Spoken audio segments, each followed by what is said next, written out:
Ni te comiste la boca. Ahorita me la como, mamá.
Aquí al... ¿Cómo se llama, hijo? A la grocery, que va a agarrar sus cosas ya para irse. Oh, ya se va a ir hoy, ¿verdad? Se va bien en la noche, hijo. Parecía. Ya se vaya así en la noche hoy. No le interesa, ma. ¿Sabe? Ya sabe. Oh, sorry if I didn't know.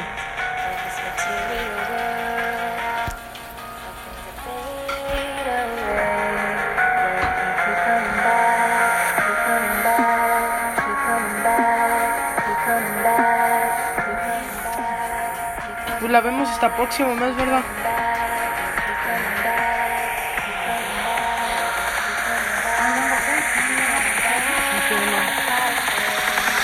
Ok.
The public. Bob.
I need my charger. Yes! I need my... Oh, never mind. Never mind, I don't. It showed me that it was time to look. What did that happen? No! It made me get out of the game!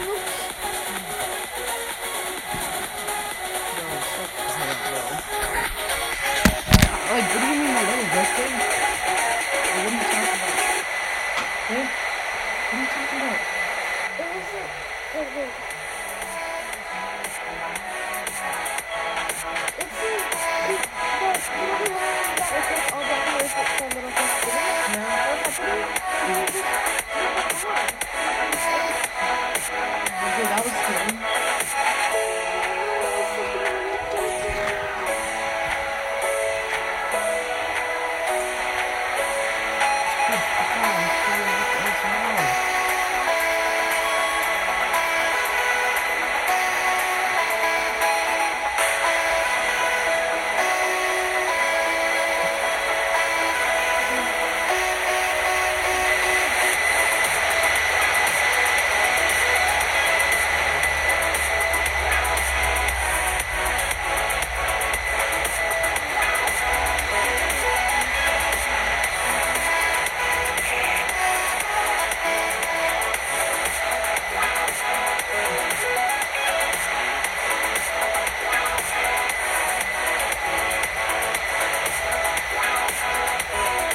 forget about this place, but I don't wanna leave here if you're just gonna stay.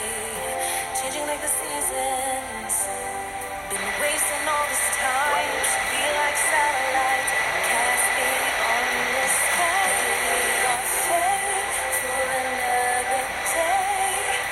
Riding these horizons, we'll find our way. We'll leave our fate and fade into the night. Just follow me, paradise. Say we try, say the word and we can run around the earth and around the sun. Say the word and we can say get another better race. And I know you're feeling, 'cause I know the feeling. The streets stop breathing.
Signal please for Hong Emirates 927, taxiing to runway 25.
Justin.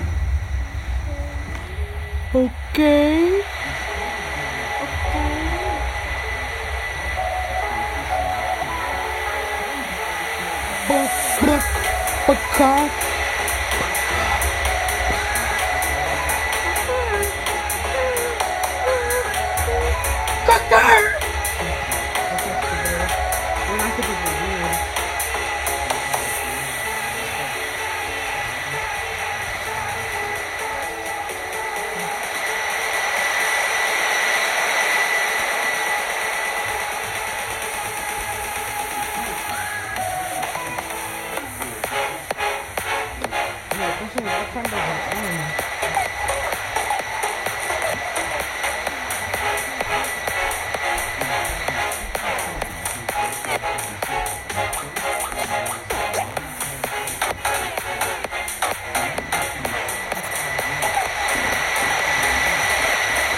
Welcome everyone to the Heineken pre-game showcase today, coming live from Providence Park in Portland, Oregon, as the Portland Timbers host the Seattle Sounders for the 100th time. A new chapter about to be written in a rivalry that goes back before the American bicentennial, a cold, rainy night in May 1975. Tony Betts, a man from Derby, England, got the first ever goal. Seattle winning by a goal to nil as we now reach the century mark. This is the Pacific Northwest. These scenes, though, very familiar to soccer fans around the globe. Derby Day means pride. It means pageantry. Look. It means colour. And most of all, it means noise. As we welcome you to the Boo. Happy Mother's Day, everyone. Which one looks weird? Which one looks weird? Of all MLS rivalries today, and you know, Taylor, every time we come, you feel the weight of history, don't you? And for me, it gives these games a sense of occasion that remains unmatched in American soccer. Yeah, but the best part about this rivalry, Adrian, is whether or not Major League Soccer or ESPN are here, they're playing the 100th meeting today. These two cities hate each other. Major League Soccer needed the rivalry of Seattle and Portland for their credibility, but also for their growth. When you look at stadiums and urban communities, you look at fan culture, you look at owners that are engaged, spending money, all of that over the last 7 years is because Portland, Seattle is in Major League Soccer. We get their 100th time today. This should be a lot of fun. These are two teams looking to turn the corner from a slow start this year. For Portland, they've started to turn that corner over 3 straight wins. They remain unchanged today. For the first time under Giovanni Savarese, he's found something. Obviously, Liam Ridgewell has returned since the coach's decision to miss in 4 games. He's brought some stability. Diego Chara, a staple of what this team wants to do defensively. But all about the Portland Timbers attack is about the 3 up front. Blanco, Valeri, supporting Fernando Adi. They want to get after for the Seattle Sounders, a tired team in the first 15-20 minutes today. Well, indeed, the MI schedule makers had their mischief with the Sounders, didn't they? Causing them to travel to Toronto and back for a midweek game. Several changes from that victorious side. But they want to defend and have a good shape, and a big part of that's the three center backs, Svensson, Marshall, Kim Keehee, and Leardom, know-who, supporting the attack, providing that width. Alex Roldan comes into the lineup. You look at Jordy Dillon, he'll want to sit in front of the three center backs. So let's be honest, big game calls for big players. Clint Dempsey, 9 goals in his career against the Portland Timbers. These are two clubs of great tradition, two cities where soccer has always been a major part of the fabric. Across 4 different leagues, across 5 different days. It just never gets old. But nonetheless, this is a very, very special milestone that we reached today. For the 100th time, it is Portland and Seattle emerging, about to face each other. First half kickoff, just around the corner as we reach the end of our Heineken pre-game showcase.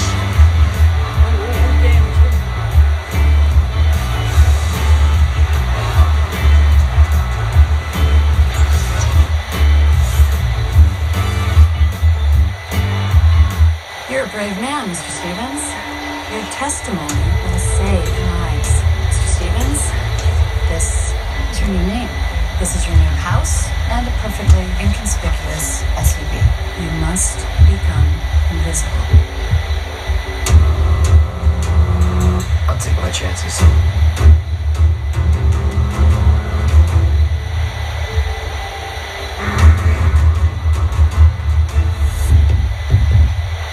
From day one, we always came through for our customers. It's how we earned your trust. Until we lost it.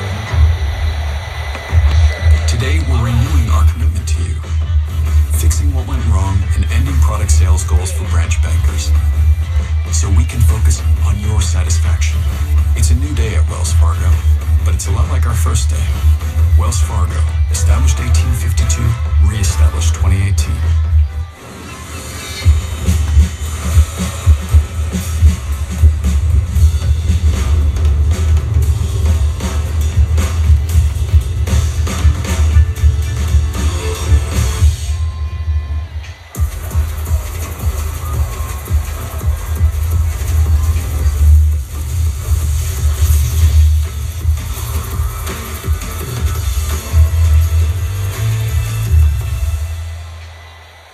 Why is their unlimited data so expensive? Who do those guys think they're fooling? See it all the time. They expect all of us to share? So, you're ready to switch. For the family. Switch to Boost and get 3 lines with unlimited gigs for $100 per month. Plus, get up to 3 free phones with 20 gigs of mobile hotspot on each line. All on the super reliable and super fast nationwide network. Enjoy your data. Boost makes it easy to switch. Switching makes it easy to save.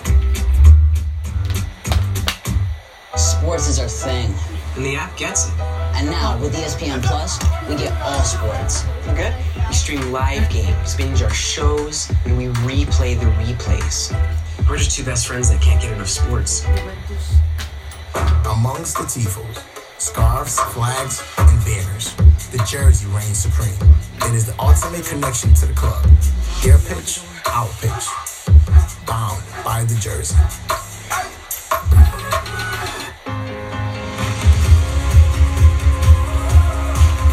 I think vacation gives you the reason to hang out as a family. Gotta go out there and make the most of every moment you have with them. That is cool. Just seeing them excited about being in Idaho. Being together, I think, is the most important thing. Go on trips, and you'll have more time with your family. Papa Murphy's presents a fresh take on fresh. Here's the deal. If it comes from a freezer, not fresh. Box, not fresh. Bag, not fresh. Fresh means just chopped vegetables. Cheese grated by us daily. Fresh means we don't even have ovens, because you have an oven. So you can feel good about feeding it to your... Home bake a large taco grande. It's everything you love about a taco. On a pizza. Just $11. Papa Murphy's. Love at 425 degrees. buckets. Derbies the world over are about many things, but most of all, they're about the fans. And here in the Pacific Northwest, a big part of fan culture are tifos. Some tifos that celebrate their own club's glory, some taunt the opposition. All of them are fascinating and entertaining. No tifo today, as this game doesn't count towards Cascadia Cup standings. MLS on ESPN, presented by Audi. That is not going to dull the desire of the fan base one little bit though. And down in front of the Timbers Army, we have our own Sebastian Salazar. Thanks, guys. Let's not get it twisted. This game means a lot to us as a network. It means a lot on the domestic soccer scene because it really means a lot to the people of the Pacific Northwest. We're in Portland, so let's talk about the Timbers Army. How much does it mean to them? Some of them were camped out outside Providence Park at 4 or 5 in the afternoon yesterday. Not to get a ticket, just to get their preferred spot inside this stadium. This city is soccer mad. There's a bar in town called 4-4-2, like the tactical formation, and it's not just for the Timbers. Yesterday, the stadium was full for the Portland Thorns of the National Women's Soccer League. So yes, we give a lot of credit to Major League Soccer. Yes, we give a lot of credit to the Timbers and the Sounders organizations, but let's not forget this is about the fans. Adrian Taylor, we talk about it all the time. When we get to an MLS city, we know it matters if the cab drivers know about the team in town. Here in town, they not only know about the Timbers, but every cab driver, Lyft driver, Uber driver knows about the Timbers and will argue about who Giovanni Savarese should have in his midfield with you. They give it weight, they give it importance, and as the players and coaches told us in our meetings yesterday, they give it pressure. That's also why I can't find a ride ever. There may be other reasons for that too, Taylor, but Sebi, thanks very much. Good luck staying cool down there, by the way, because it is roasting at game time, Taylor. I wonder what sort of effect that might have. And that's the subject of my Continental Tire Analyst Corner. We've been here many times in day games where it's unpredictable. Talking with Patrick Vieira from the New York City game a couple weeks ago, he said the field plays heavy, the air's heavy, it has a real impact on the opponent. You look at the opponent today, the Seattle Sounders played in Toronto Wednesday night. I think this plays into the hands of the Portland Timbers, especially in the first 15-20 minutes. 99 previous duels serve only to sharpen the blades more keenly for battle today. Over 40 years of familiarity, a centenary of contempt. For the 100th time, Portland and Seattle, the Rose City and the Emerald City. It's sparkling sunshine here at Providence Park. What we see, as we so often do between these two, the white heat of competition. Timbers in their traditional home green, kicking towards the Timbers Army in the first half. So an early win there for the Sounders, making the Timbers kick the way they normally prefer to kick in the second half. Two teams coming off of road victories. Very different sorts of trips, of course. Seattle having to go all the way across country and beat Toronto in an MLS Cup rematch on Wednesday night by 2-1. I think the biggest talking point today is for the Portland Timbers, Adrian. When you look at their 3-game winning streak, more often than not, it's been as a counter-attacking team. But you look at the Seattle Sounders roster today, they're going to make it very compact, very difficult to play against. Can the Portland Timbers under Giovanni Savarese change their mantra a little bit and maybe play with an up-tempo and more possession than we've seen in weeks past? Just to whet your appetite a little further, there is quite some history of goals whether these two teams have met in the MLS era. 65 goals scored in meetings since 2011 as you look at Giovanni Savarese enjoying his first taste of this rivalry.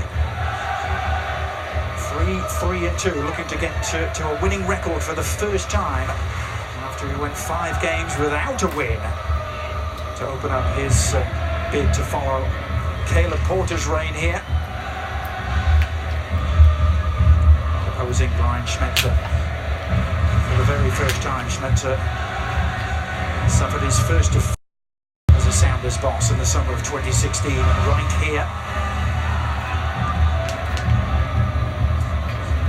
Liam Ridgewell settling on the ball. He's been one of the big storylines here in Portland in the first 2 months of the season.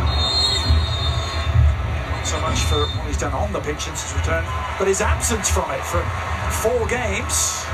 Benched by Savarese is part of a big decision here to make early on. Interesting decision here from the referee because the offside flag was up on this run and that ball forward, but he's calling a handball on Kim Keehee. Yep. Look, how many times have you and I been here where this set piece position for Diego Valeri in front of Stefan Fry, any kind of deflection, Diego Valeri's going to hit this on goal. It's killed it. The vicinity goal, also in the vicinity of Ridgewell, but a safe take from Stefan Fry. And I think for the Seattle Sounders today, especially in the first half, Adrian, it is how committed is Clint Dempsey playing up front by himself. Because we've seen throughout his entire career that if he doesn't get a lot of touches, if he's not involved, he's going to drift into the midfield. But without Will Bruin and with a limited attack today for Seattle Sounders, it's vital that Dempsey stays as high up the field to allow them to play through the midfield. Getting his first touch on the ball there, you saw Wolf Eikram. As you look at Clint Dempsey, 35 years old now, just the one assist so far this season. 3 goals in the playoffs last year, but look at his regular season goal scoring record, only 1 in his last 13, dating back to last August. Remains the man for the big occasion. Asked to lead the line, as Taylor said, in the absence of Will Rowan, and he's only done so to great aplomb, hasn't he, against Portland. He's scored 9 against the Timbers. Keep an eye on Gustav Svensson here. Any kind of flick, that second ball is going to be an issue for the Timbers. Leodam's throw to Nellis, starting to come for that. And the shot might be on from distance for Nuhu. A heavy deflection took it away from goal, but does provide the first corner of the game. Nuhu, the exciting, exhilarating, exasperating sometimes, his manager would say, left back from Cameroon. And Wolf Eikram, who's had to be patient, doesn't he, for his opportunities after arriving in the off-season from Norway. Eikram's corner. The end result is nearly the goal kick. Corner, not Brian corner. Schmetzer. Well, how do you follow what he's done in his first year and a half, taking them to 2 successive MLS Cups, inherited the side from Siggy Schmidt? And no one is more part of this rivalry here in this building today, probably, Taylor, than Brian Schmetzer. First played in it in 1980.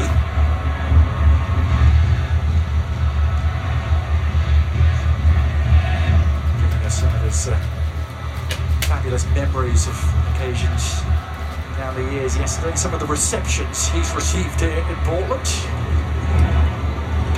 He's been less than generous, shall we say. Zarek Valentin kind of opened things up.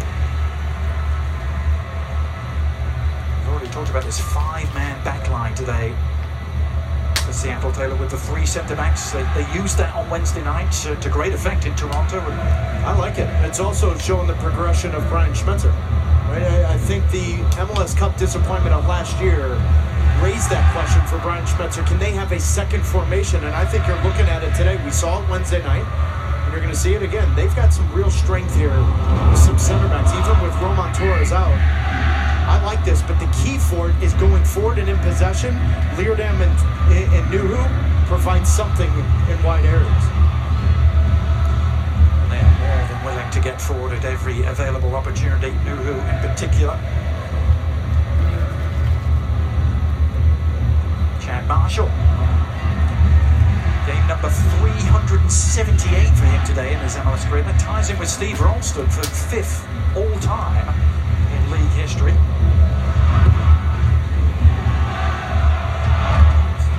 Nice ball over the top.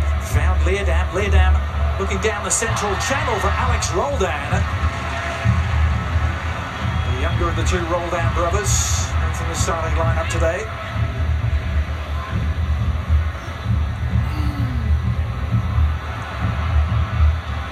Valeri's normal silky touch just deserting him there.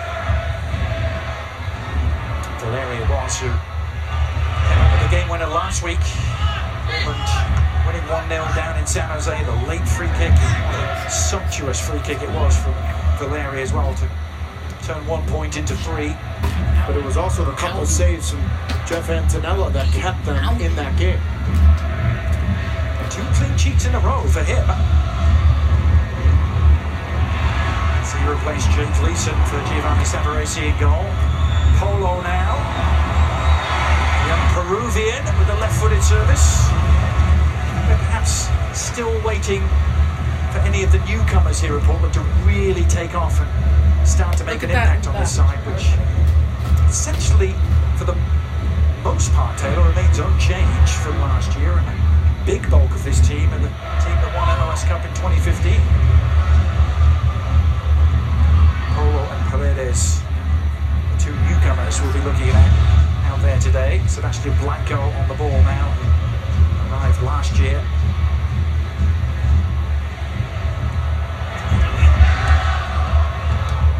Just in front of Giovanni Savarese, they had told us he felt very lucky to be a part of this for the first time, but he's trying to keep it to as normal a week as possible. Build up to the derby.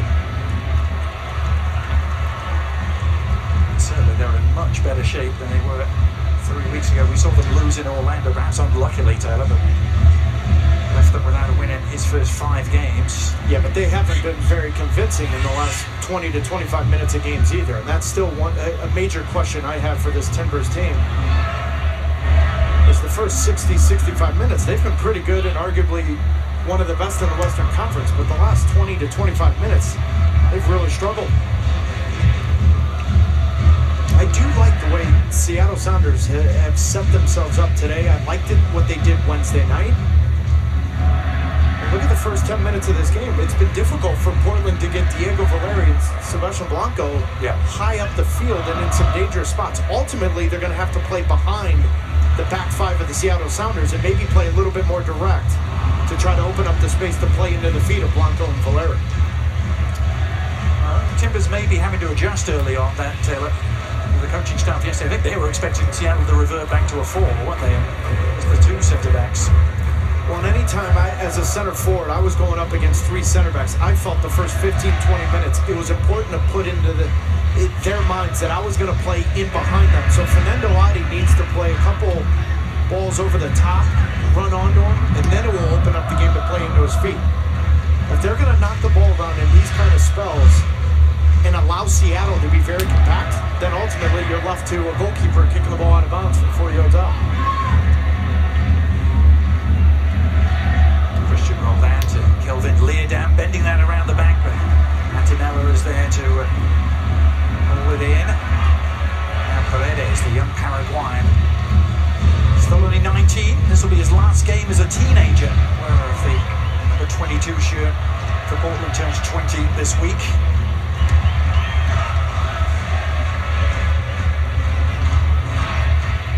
Blanco from a deep line position, with intentions on initiating something. He's found Alvis Powell.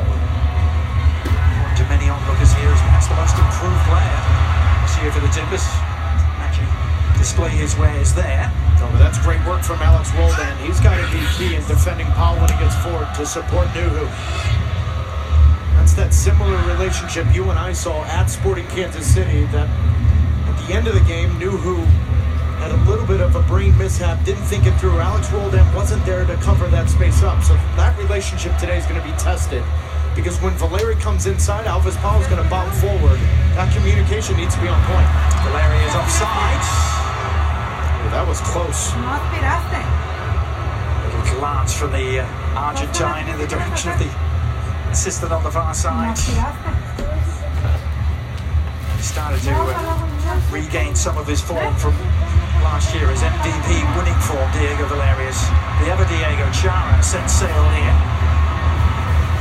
Oh, he had Blanco open. Good recovery from Leerdam. Nick of time. It's back with Valeri. Keep the attack alive. Overlap is from Powell. Again, his touch deserts him.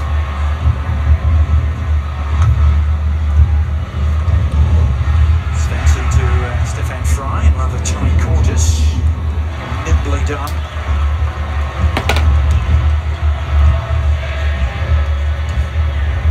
Valentin for Blanco. Maris Nabiala.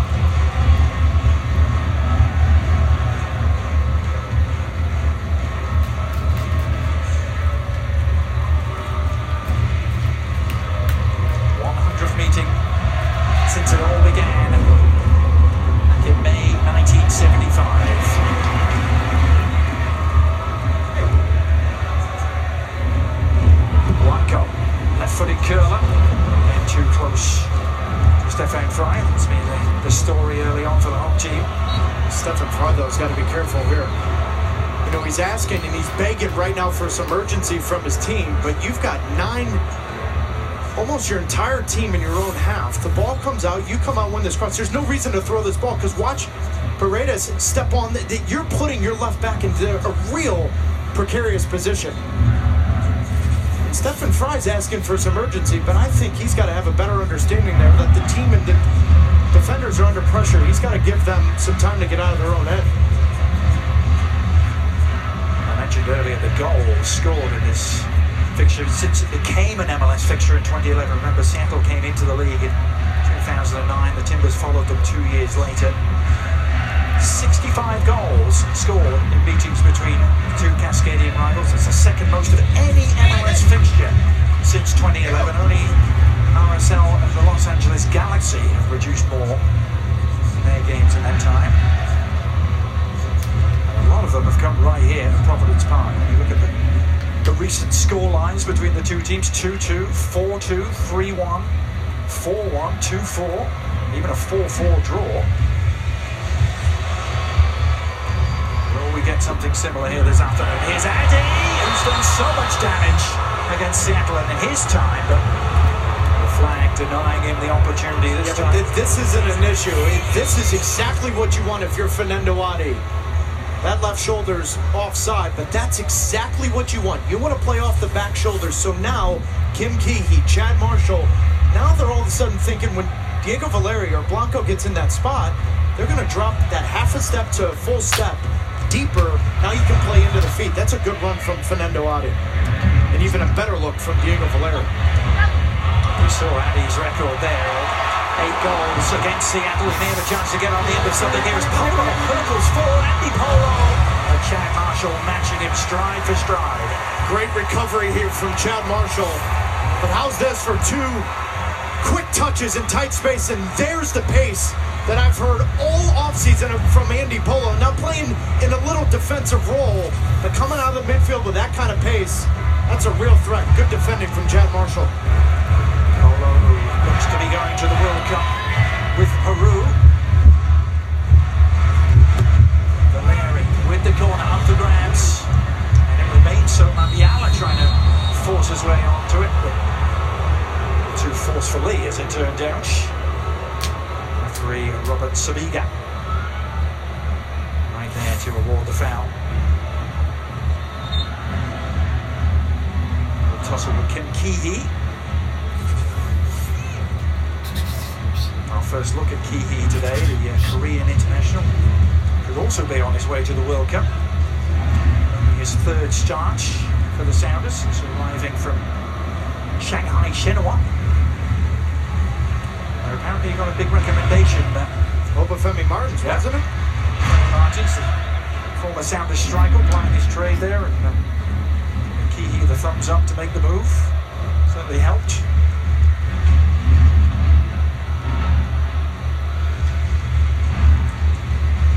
Got Keehee and Nuhu as part of the same back 5. What is next?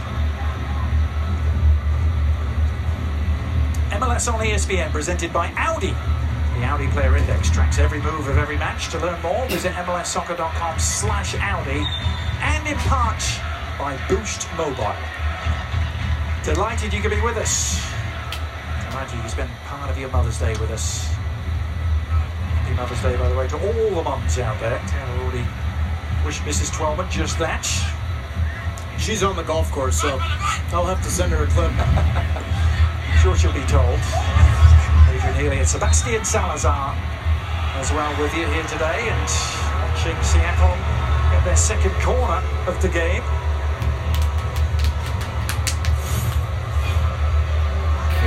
Alex Roldan applying the pressure.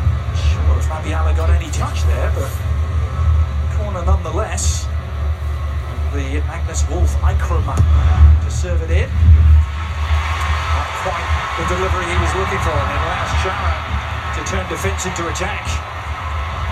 Was that a handball against Blanco? Seemed to strike the arm, but Sabiga allowing play to to move on. That's the second corner from Wolf Ikram that hasn't cleared that near post runner, and we've seen time and time again here in Portland, they love that break, especially Valerian Blanco. Wolf Ikram's got to be better with his delivery. Think about it, Seattle have had great success in recent years with imports from Scandinavia, haven't they? Gustav Svensson, who's out there today. Magnus Wolf Ikram signed from Norway, from Malmo. A couple of titles. Sorry, he is Norwegian, signed from Sweden, I should say. With Swedish titles in Malmo, but also Premier League experience with Cardiff, Manchester United reserve team. Well, and a big topic of discussion with Sounders fans is whether or not, why he hasn't been playing.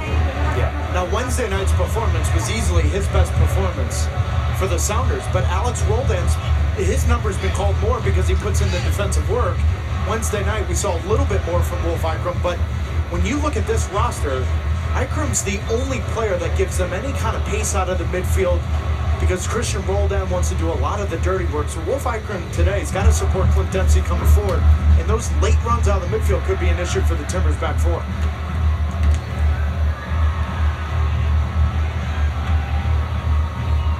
Tussle out on the far side. Nabiana was in the thick of it.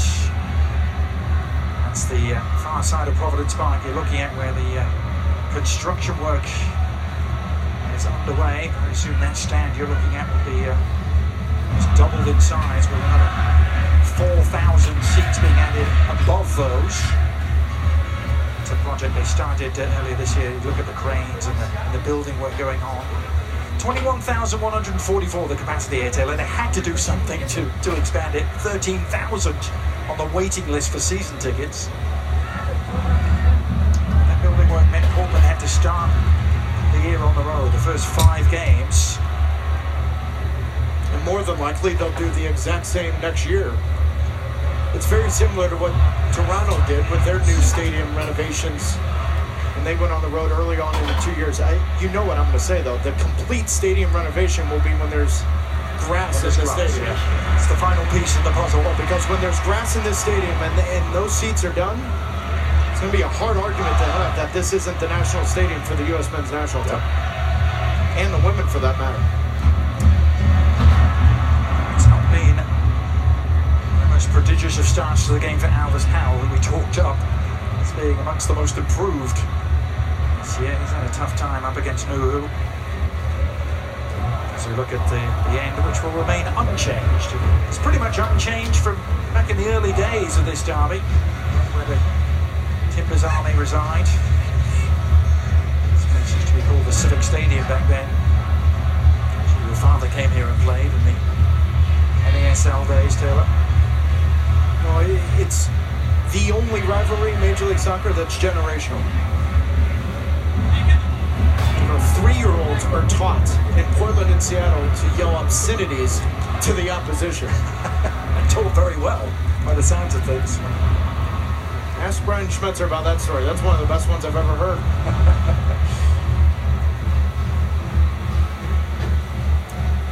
Where is Schmetzer? He said it would be cagey, didn't he? He said it would be cagey. If their team was set up correctly, that it would be very difficult for Portland to break them down, and that's exactly what we've gotten in the first 22 minutes. Well, the league standings might not reflect it, but we've seen a gradual improvement from this side.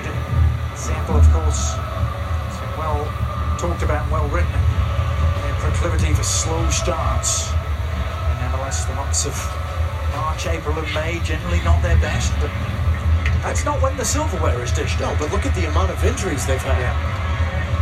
I mean, before coming to Portland, they had 2 injuries, with Will Bruin not being able to continue. Ozzie Alonso hurts his quad again. Obviously, the Jordan Morris injury for the year. So you look at the Seattle Sounders team. Yes, they had CONCACAF Champions League, but they've also had to deal with a huge list of big injuries to big players. Lid and throw, meanwhile, Antonella holding on. Bridgewell getting flattened. Bit of a sandwich there for the former Premier League defender. Bridgewell, who was keeping an eye on one of his former team's progress yesterday. That was Aston Villa. Involved in the Championship playoffs right now. Lots of experience of derbies there and in and around the city of Birmingham. They loves these occasions too, and that coach's decision was much talked about both here and nationally. Taylor, it was a big move for Giovanni Savarese so early in his MLS coaching career. And the results suggest it was the right one, as now Addy launches onto that long through ball. Blanco. Delem digging in, and for a second time of asking, and it pays dividends. Winning the ball, Dempsey with the long run, and Chara with the stronger legs initially to get there, and then Dempsey running out of real estate. And hearing it, the man they love to hate here in the Rose City. He's up there with Roger Levesque, I think, is the most detested figures. Yeah, but Fernando Adi, Diego Valera, they all get the headlines, but the reality is Diego Chara is arguably their most valuable player. And I know that's crazy to say when Diego Valera was the most valuable player in Major League Soccer. But in 17 games without Diego Chara, they're 0-11-6 with a negative 21 goal differential. So when you look at success around the world and in Major League Soccer, the staple of these teams, Adrian, is your defensive midfielder. I don't think Diego Chara gets enough credit. No, never gets the headlines, does he?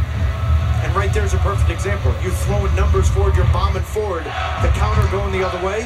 You got to have a guy that can chase down Clint Dempsey from 45 yards. Chara right on cue on the ball. Portland's first ever designated player. He's been here since the start of the MLS era. He's header away as far as Paredes. Still touch that from Wolf Eichrup. Dempsey holding off the challenge.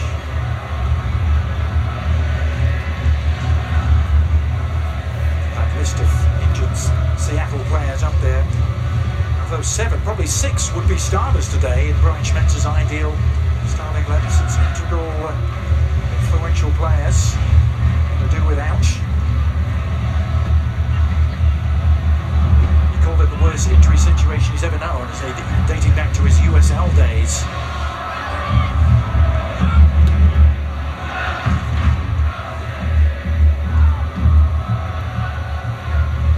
Raking crossfield ball from Svensson finds his intended target and rear down, but finds Valentine. Stubborn mood.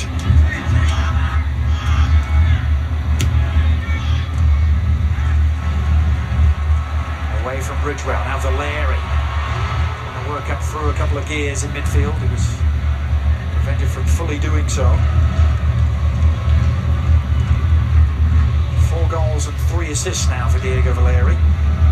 Starting to get into some of that MVP form from last year.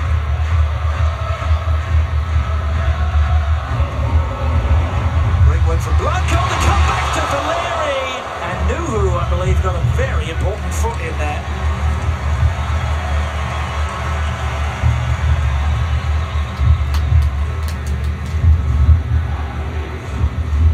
Chara looking for Addy. That was cut out by Marshall.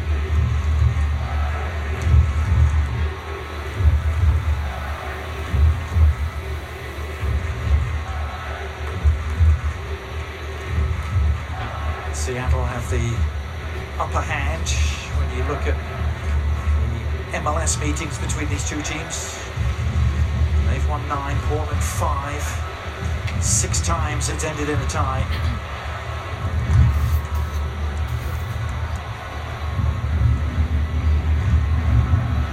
Chara curling it towards Addy, just about a foot too high. Nigerian striker. Well, let's go back to that chance created from Sebastian Blanco. In order to break down a good shape from the Seattle Sounders, you've got to be a little urgent. You've got to get at defenders 1v1. That's exactly what Blanco does, and it opens up that space at the penalty spot for Diego Valeri. It's a good spot from Nuhu. It's the little things that Brian Schmetzer and the Seattle Sounders want to see from the young player. And he recognized Valeri coming in late. Marshall and Svensson couldn't get there. He comes in last minute. Good defending. Dempsey starting to drop a little deeper, as we suspected he might. Wasn't getting the early touches, Taylor. You talked about that yesterday. Yeah, but the one thing I'm seeing from Clint Dempsey is when he does have those few touches in midfield, he immediately gets back to splitting Mabiala and Liam Ridgewell. He's right in the centre forward channel at the moment, awaiting some sort of delivery. Switch to the right. Leerdam had his work cut out, bringing that in. Dempsey making himself available. Jordi Delem. Nice build up this for the visitors. Cohesive. Leerdam looking to add an exclamation point. They'll have to be content with the corner. That's a sloppy first touch from Kelvin Leerdam, and he knows it. Great little spell possession, two-touch passing. Roldan plays the ball into the feet of Leerdam. First touch lets him down. Here we go, another corner from Wolf Eichram. First couple he's missed. That near post, and Diego Charles sent Portland going the other way. Keep an eye on Fernando out here in that free roll. Third time wasn't that much different. To a crowd and safely dealt with Atanoa. Gonna bowl it out. Back-to-back shutouts for the first time in his career for Jeff Atanoa. It's in his second season here. Very much neck and neck, it appears, with Jake Gleason for the starting nod. There's Valentin. Valeri. Blanco looking to open things up for it.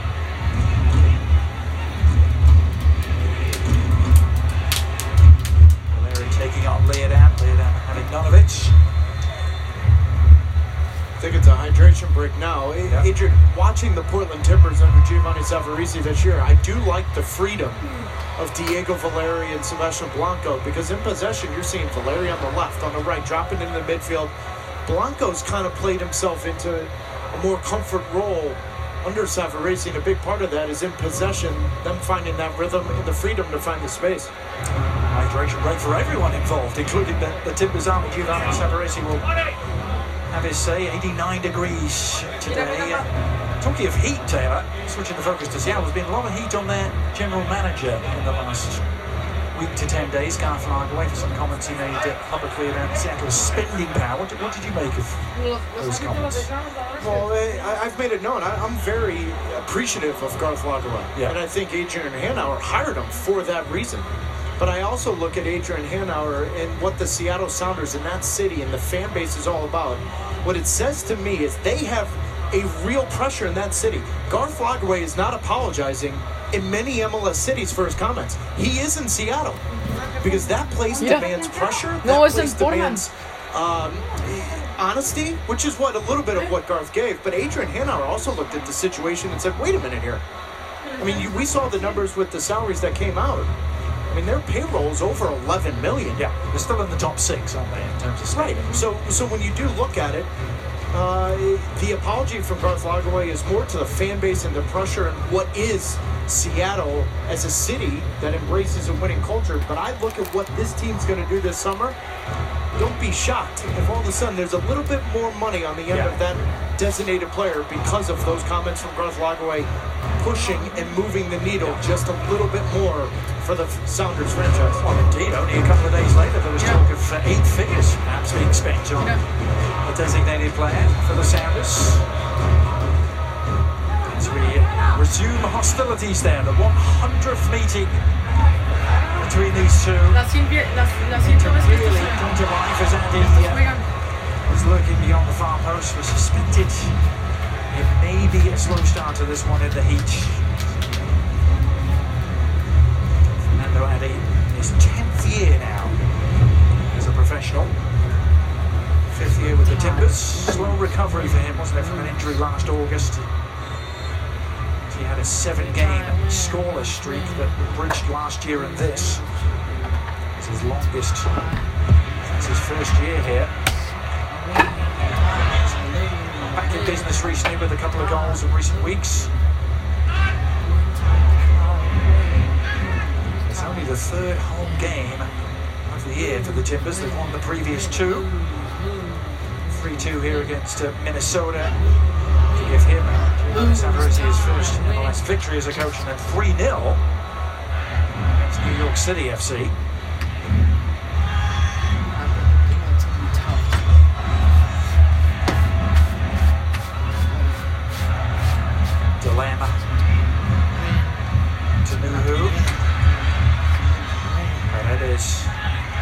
intervene. He's failing to do so. Keehee trying to measure that to the alley for Clint Dempsey. Oh, it's a nasty challenge from Delam. Very nasty. And Valeri felt the full force of it. Jordi Delam booked immediately by Robert Sabiga. Some of the Timbers players questioning whether the punishment perhaps should have been more severe. And Delam didn't take anything off of that. Well, now the question is whether or not video review plays a part in this. Because that challenge, and Giovanni Savarese is saying exactly, from my point of view, it looks like Jordi Delam makes a 5 to 6 yard run in from behind. There's a real argument that that's a red card. That's a real argument. He comes right through Valeri, doesn't he? Cleans him out. Was there excessive force is the question you have to ask. Yes, if Diego Valeri does not lift his right leg and he's not getting out of the way of Jordi Delam, that 10-yard run that Jordi Delam makes, his right leg's in trouble. Yeah. I mean, it's right in that fine line, right, of whether or not it's an excessive force. But just listen to the sounds of this and you tell me whether or not this was hard.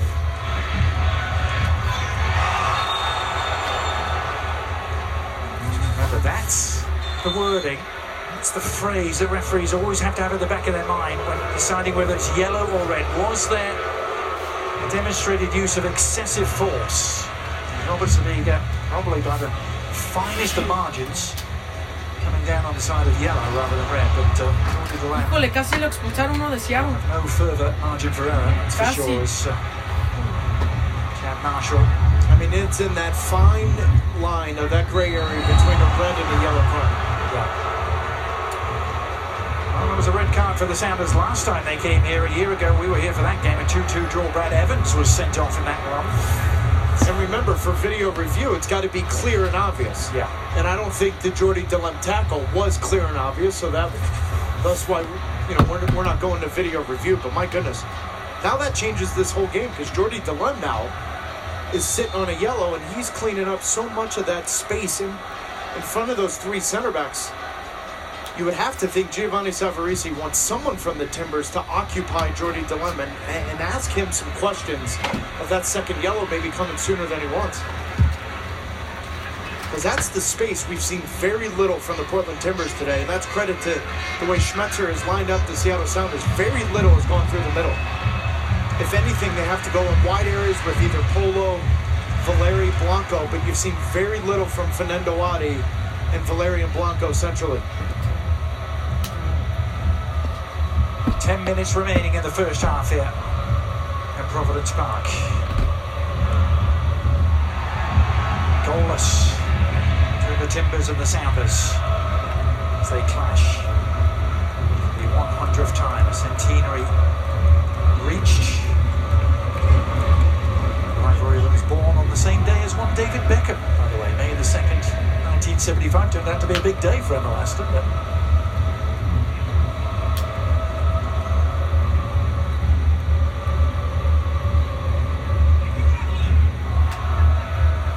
Chara.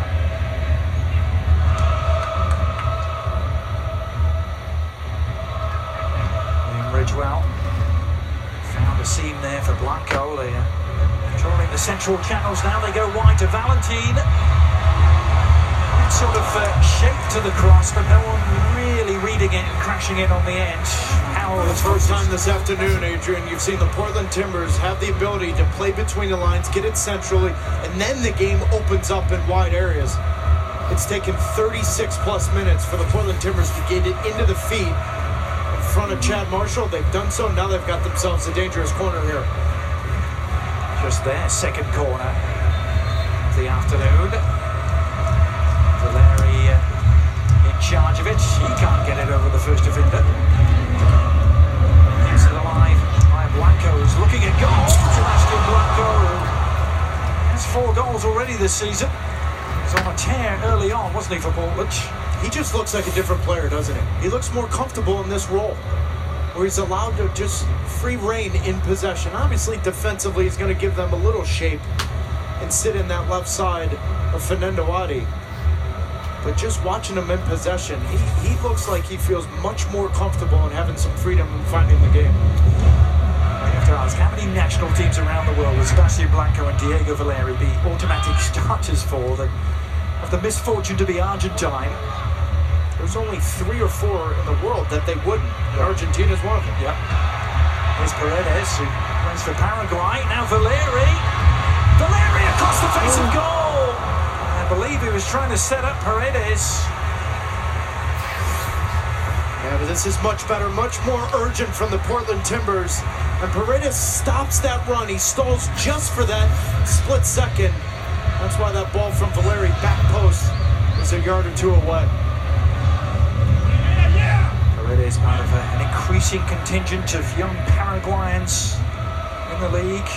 Josue Coleman, Jesus Medina, and of course Miguel Almiron. He started that trend last year.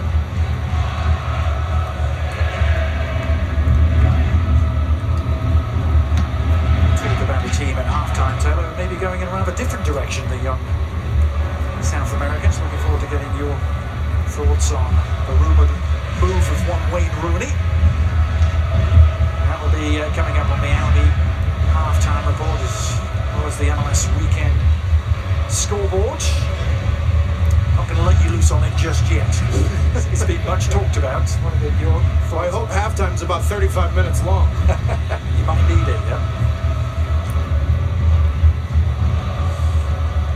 If you don't get to it all, I'm sure you will in the next edition of MLS Rewind, our new show that we did this week on ESPN Plus. You get a little longer than 90 seconds.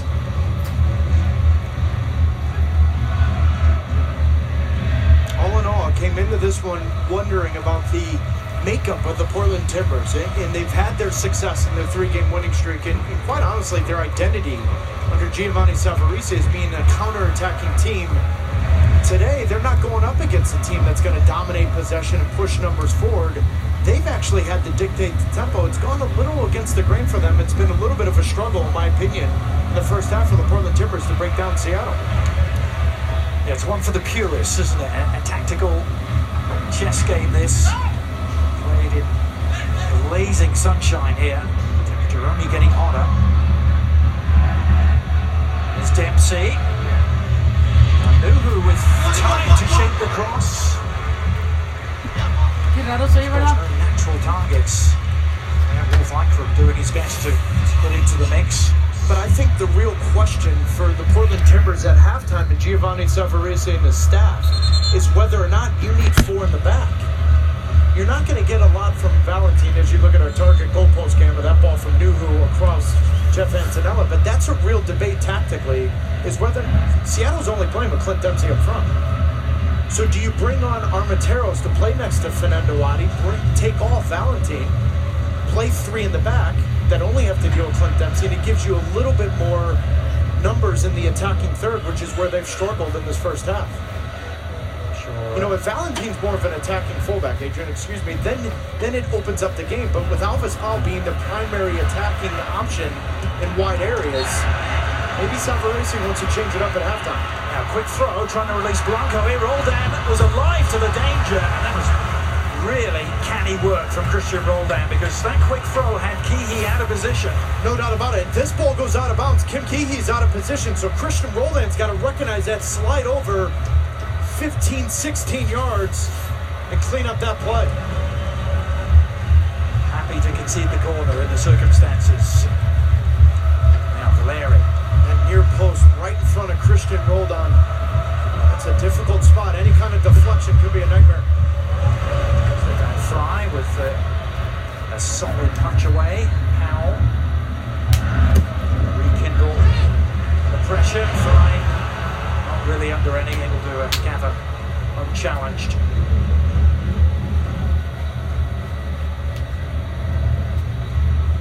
Savarese, as you suggested, Taylor, he had some thinking to do at half-time here. 5 years he spent at the New York Cosmos of NASL. Also as a player, one of the early dynamic goal scorers in the league, Savarese. Before you came along, Taylor, he had 41 goals and 85 appearances for the old New Jersey Metro Stars. That's nice work. foul from Ridgewell. Wolf Ikram pressing on. Lots of space here for Nuhu. He can settle and shoot. And the deflection from Dempsey. Dempsey just trying to guide it in. Nuhu. Well, and Liam Ridgewell getting a yellow card for this tackle. And it looks like Jordy DeLem. This layoff right here comes right through. That's a yellow card. That's a nasty. But I love that look right there from Wolf Ikram to find Nuhu as that second runner. That was at least a decent half chance, wasn't it, from Dempsey? It might have been better than that as Nuhu's cross-come shot fizzed across the face of goal. Dempsey got the faintest of touches to it. Robert Sabiga, meanwhile, is getting some advice from the video review assistant. Was that a clear and obvious error on a late challenge from Ridgewell? I mean, watch this tackle. This is from behind, slides in. It's the same kind of tackle, in my opinion, as Jordy DeLem's on Diego Valeri. It's the scissor variety, wasn't it? Yeah, so in my opinion, if Jordy DeLem is a yellow, so is that. And I think the referee and video review make the right decision. Because all the players and coaches, all they want is consistency. You got a good example of that right there. How about that deflection from Clint Dempsey? Yeah. That was a decent opportunity, wasn't it? For Nuhu's shot. Watko, meanwhile, thought briefly about the shot, thought better of it, picked out Powell. Powell's touch still deserting him at the moment.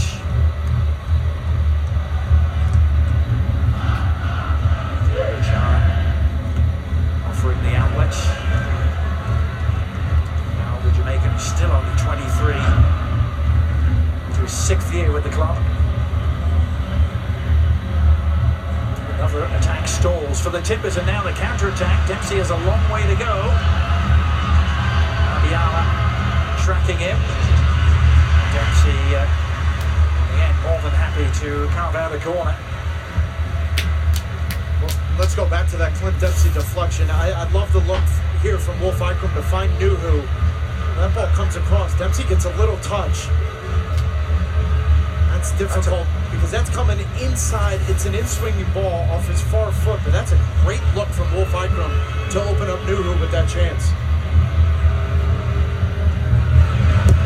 Corner kick from Wolf Ikram. Far post this time. Better delivery from the other side of the field for him. Dempsey was in the vicinity. Clint Dempsey incidentally stays one behind Freddie Montero for the all-time Seattle Sounders goal-scoring record. He's been marooned in that figure for some time. Just as he has been tied with Landon Donovan for the national team scoring record.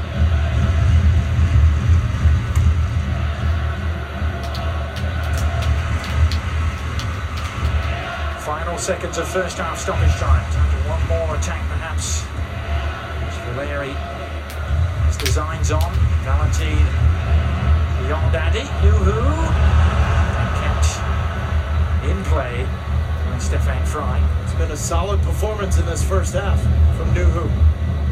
Brian Schmetzer talked about being a real concern because Valeri's smart movement when he comes inside. You can get caught up in the moment and then leave that space for Alvis Powell, but we've seen very little from Alvis Powell coming forward.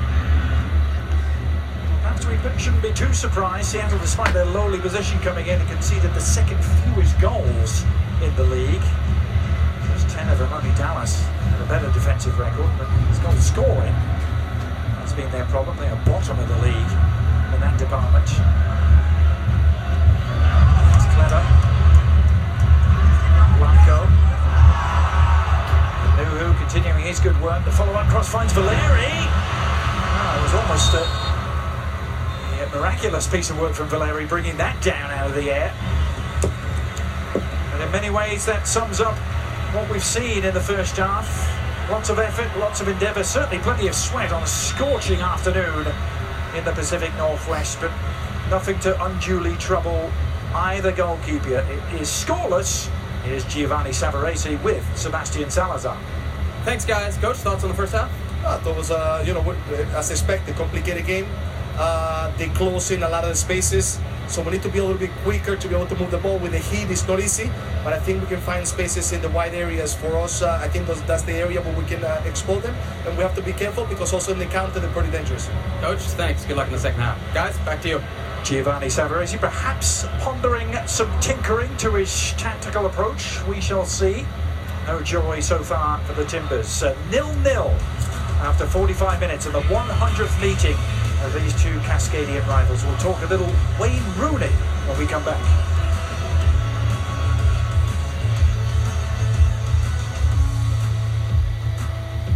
Why is their unlimited data so expensive? See it all the time. They expect all of us to share? So, you're ready to switch. Switch to Boost and get 3 lines with unlimited gigs for $100 per month. Plus, get up to 3 free phones with 20 gigs of mobile hotspot on each line.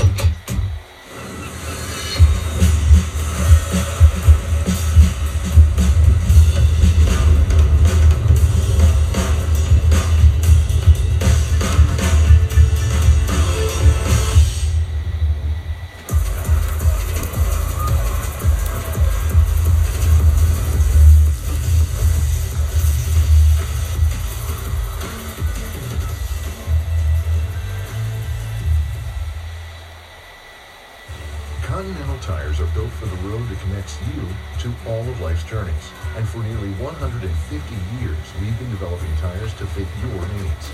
Each Continental tire is designed to give you precise handling and traction in all seasons, and a quiet, comfortable ride wherever the road takes you. You're at your best when you're doing what you really love. We're at ours when we're helping you get there. Continental Tire, for what you do. Guys, how frustrating is it to find a great pair of jeans? Too loose there, too long there? Standard jeans use just 2 measurements, and Taylor Custom Jeans use 7 different measurements to give you the perfect fit. Your phone can measure you right now. M. Taylor on iOS or Android. Hello? I wish I was a little bit smaller. I wish I was a baller. I wish I had a girl who looked good. I wish I was like 5'9" on the 3-point line. It's a scandal, but really it was the good kind. When it comes to playing basketball, I'm always last to be picked, and in some cases never picked at all. I wish it was a little bit smaller, y'all. I wish I was a baller. Said I wish I was a little bit smaller, y'all.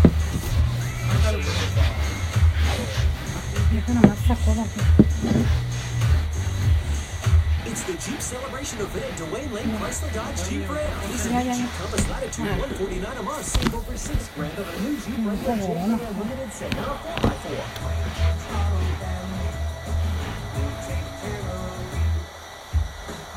Snohomish PUD has been your community energy partner for over 68 years. Your PUD offers smart ways to help you save energy and lower your bill.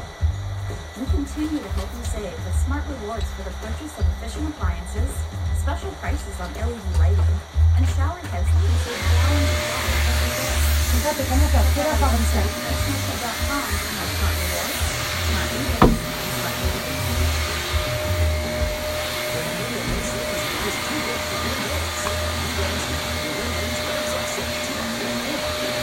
Se mete aquí abajo sin voltear la aspiradora. A ver, déjale, Marco. Listo, bájate, tío.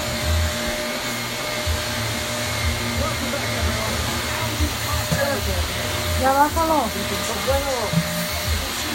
Mejor ponte al control que aquí lo tienes tirano. No lo ando uno buscando.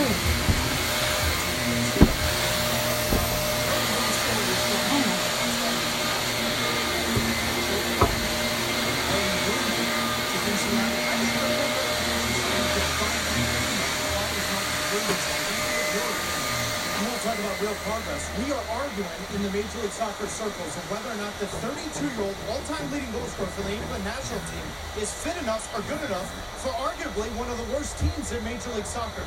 This isn't a 35-year-old or 36-year-old Frank Lampard, Steven Gerrard, or Andrea Pirlo, and that's clouded a lot of I think, opinions with whatnot.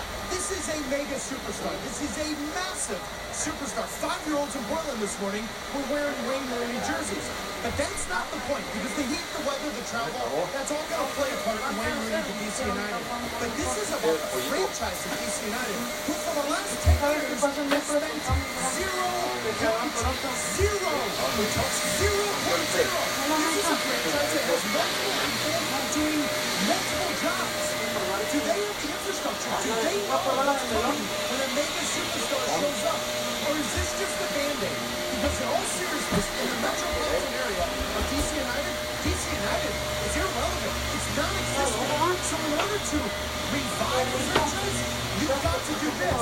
Because you haven't done anything for the last 10 years. Now if this is the jumpstart for the academy, and the infrastructure, and the training fields, and younger players, and a real DC United team, then I'm all for it.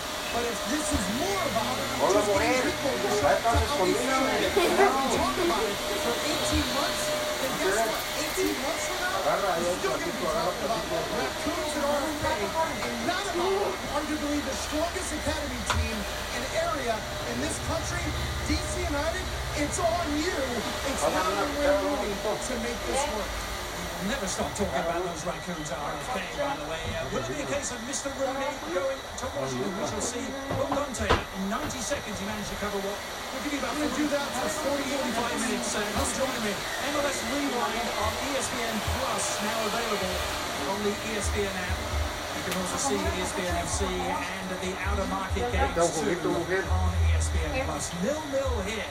¿No quieres papa? 45 minutes. ¿No quieres papa? ¿No te gusta ahí? Yo lo que sé, ya cuando se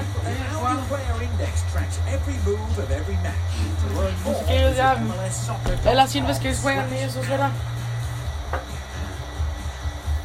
You're a brave man, Mr. Stevens.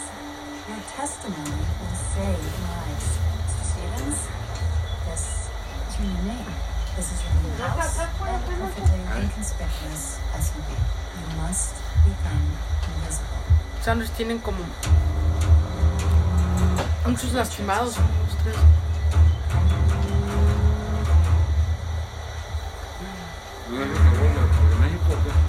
Con México.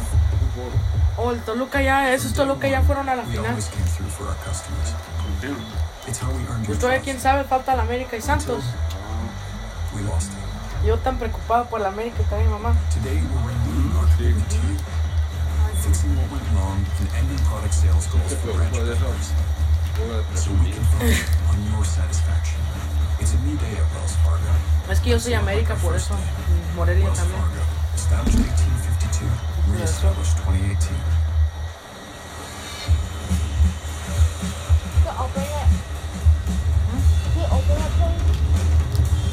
Mira. Ese sabor melón, ¿no? ¿Qué sabor es ese? Melón. Ah. Está rico. ¿Qué sabor es este? También está bien bueno. ¿Es melón? A ver, presta. ¿Qué será? Unlimited data so expensive. Y Lolodeiro también está lastimado en pie. They expect all of us to share? So, you're ready this one. ¿Este de quién es? Mío. ¿Y ese? Agárrale. Acabo que no se lo acaban. Agárrale. ¿Y este? Mío. 20 gigs of mobile hotspot on each line, all on the super reliable and super fast nationwide network. Enjoy your data. Boost makes it easy to switch. Switching makes it easy to save. My name is Clint Dempsey, and I play for Seattle Sounders. If you played on the club team, it gave you an opportunity to get a scholarship in soccer. So going to the Dallas Nacogdoches, that was my first trial, not really thinking I was going to make it.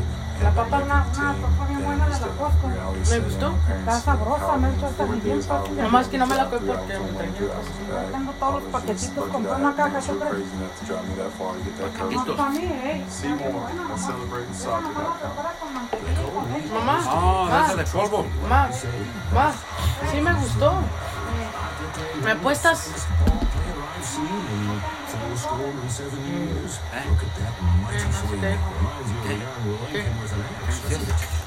Digo que si me apuesta que sí me gusta. Yo ya.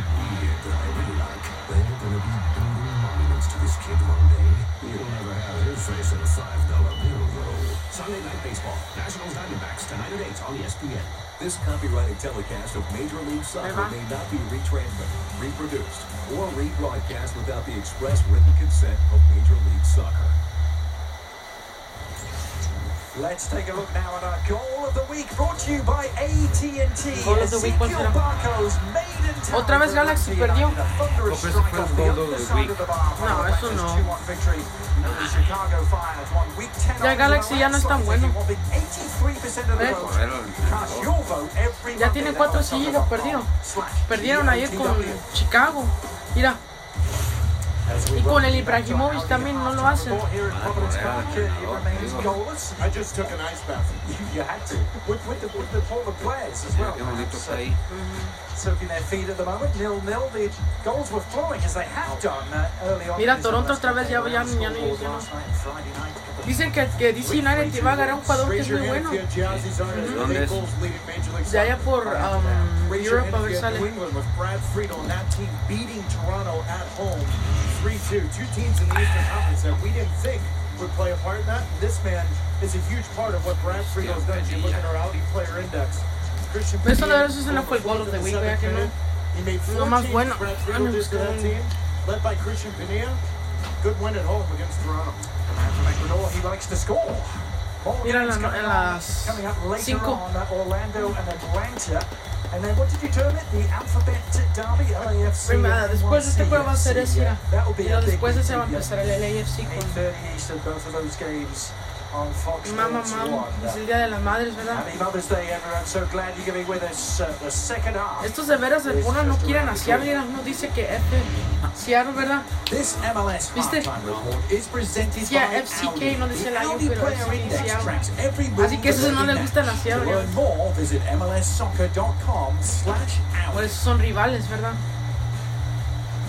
You're a brave man, Mr. Stevens. Your testimony will save lives. Mr. Stevens, this is your new name. This is your new house and a perfectly inconspicuous SUV. You must become invisible. I'll take my chances. Ya Brad Friedel ya entrena New England. Pensé que era comentarista. Brad Friedel. Why is unlimited data so expensive? See it all the time. They expect all of us to share? So, you're ready to switch.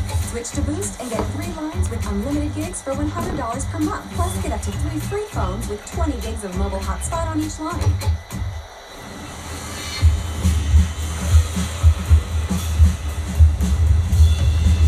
¿Será en Chicago? ¿Qué? A lo mejor, ¿verdad?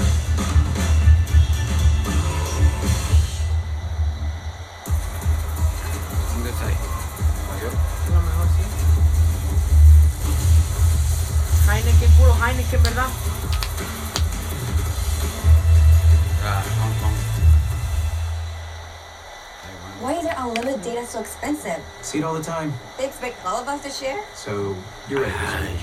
Switch to Boost and get 3 lines with unlimited gigs for $100 per month. Plus, get up to 3 free phones with 20 gigs of mobile hotspot on each line. Sí. Sports is our thing. And the app gets it.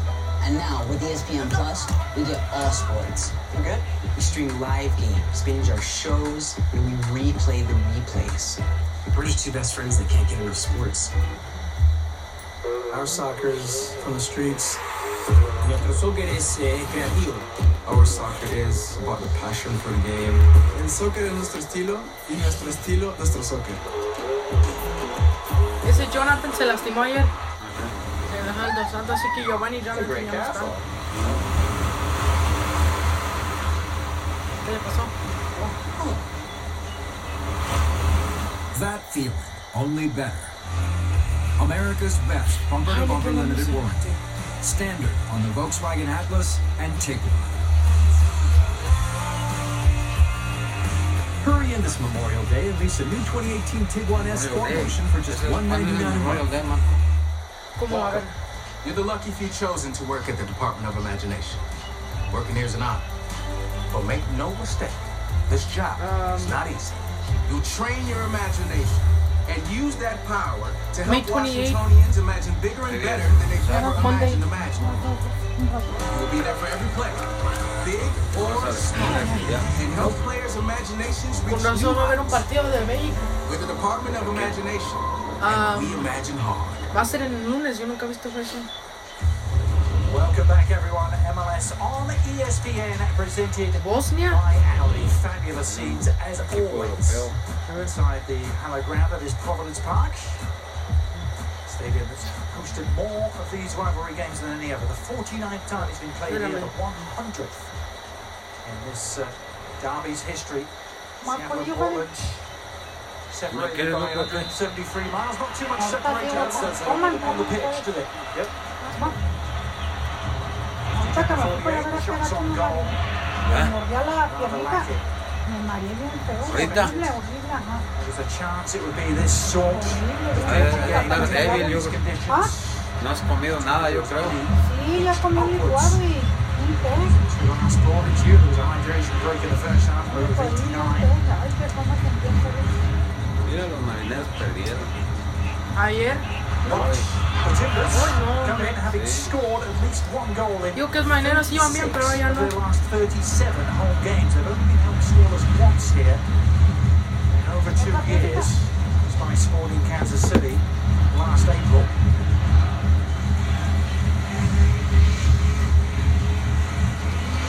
Sí, hombre, ese día marineros les falta. To report from either side. Diego Chara. Nothing ever changes about his approach to the game. Paredes and Valeri.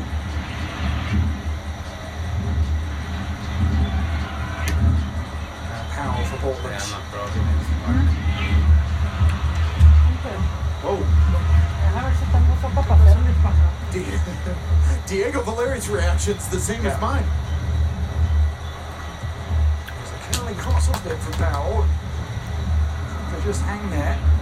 No, I think it was Diego Valeri who was looking for Fernando Adi. Adi just stopped his run. Yeah. Dempsey holding off Chara. Nicely done to Alex Roman. No, perdón, con Wallace. Wallace.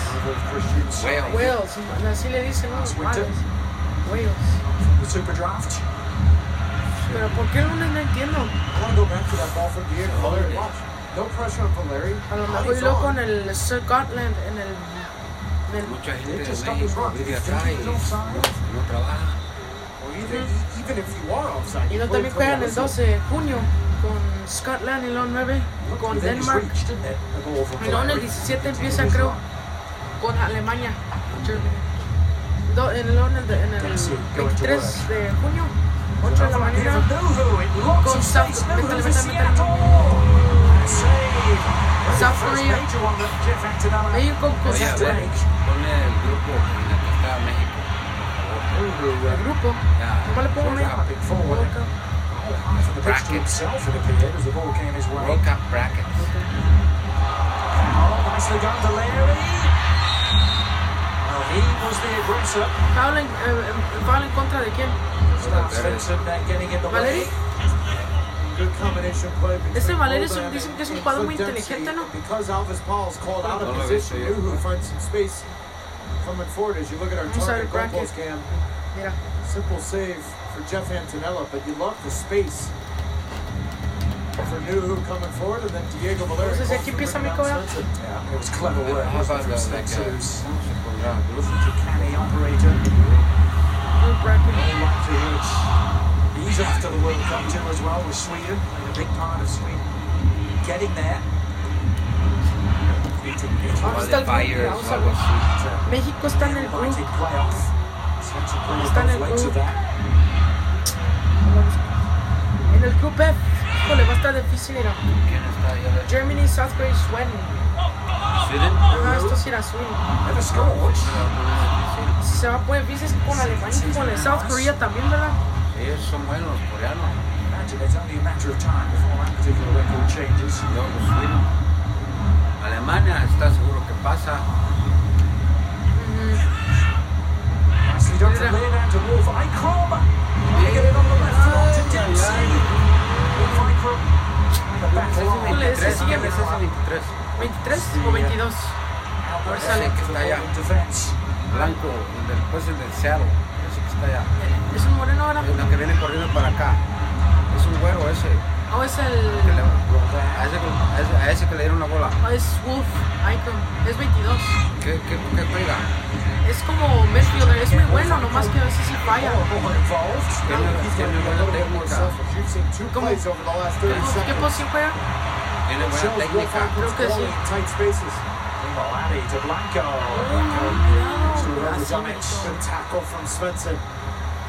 Híjole, va a estar difícil para México. Así que se dice México, si digo, si México gana todo esto, va a la final, ¿verdad? Si gana todo ese equipo, ¿no? Pues van a jugar con otro grupo también. Va a estar difícil, canijo. Va a estar difícil, canijo. Ama, aquí está el México en el grupo F con Alemania, Surcorea y Suecia.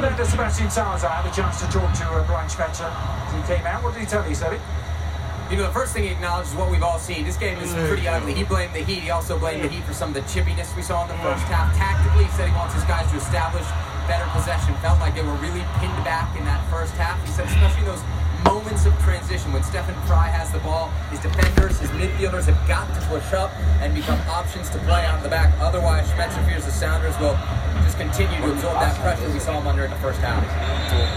Thanks, Sebby. ¿Quién sabe? Pero también es que con Alemania casi siempre México pierde mucho con Alemania. As a player and as an assistant coach, actually on USL and A-League teams as well.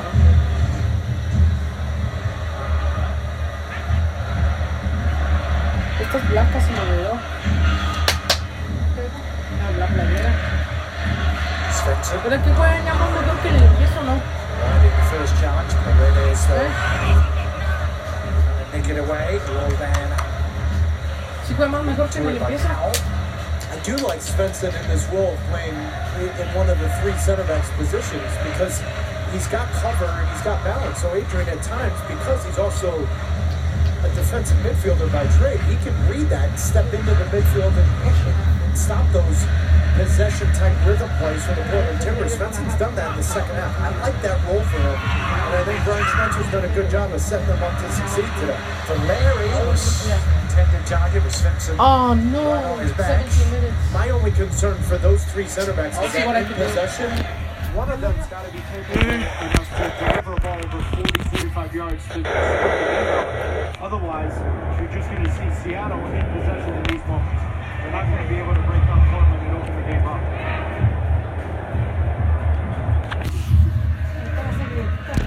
Flanker taking Ridgewell with him.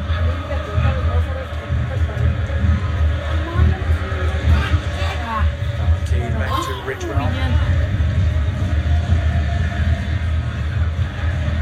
Larry bet against him right at the back of the net here this afternoon. He's scored in 5 consecutive calendar years against the Sounders. No one else has ever done that, by the way. In the long history of this rivalry, scored against the opponents 5 years running. Blanco. Take on Hehe, Korean international, sticking dutifully to his task. Impressive looking defender, doesn't he? Does the simple things well, Kim Hehe. 28 years old.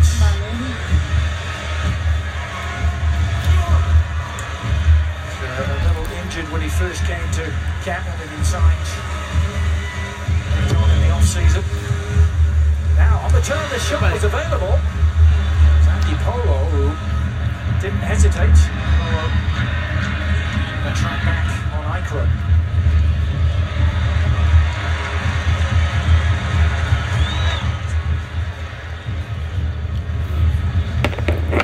Back the other way comes Blanco again. He's had a lot of these sort of runs, but it all ended in familiar fashion.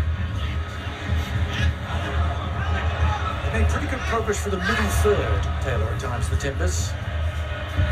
Since the final third, in and around the penalty box where they've won the ground.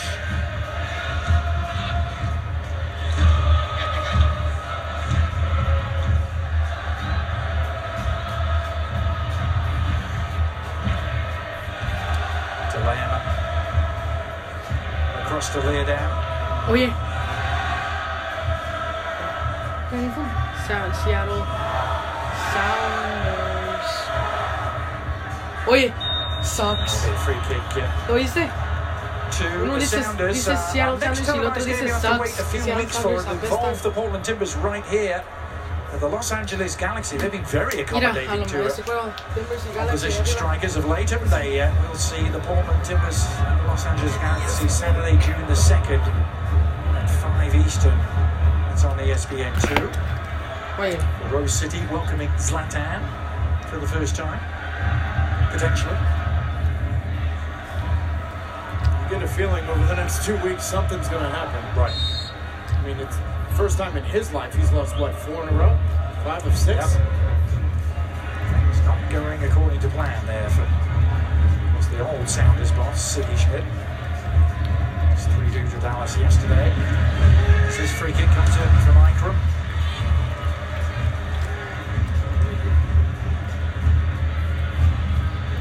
Lulu. All good work from him.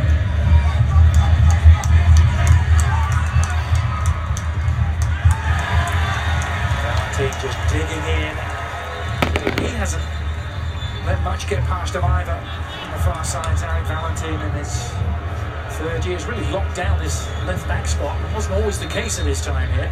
No, I think a big part of it too was the injury concerns to Vitas, but Valentin gives you some stability. He's obviously very athletic and he's smart and he understands his limitations, but he's also extremely predictable in the sense he's not going to bomb forward and be an overlapping attacking fullback. So then that makes Portland a little predictable going forward when you know it's a lot of it is Alvis Powell. But Valentin has stepped in and he's a big part of their depth here.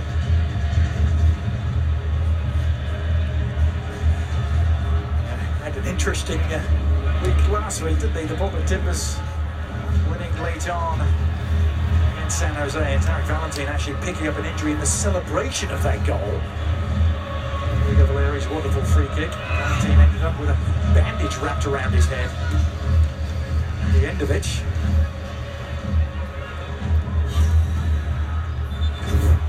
And there is that celebration. Not sure who actually got him. I think it was Armenteros. Por una celebración, ¿verdad?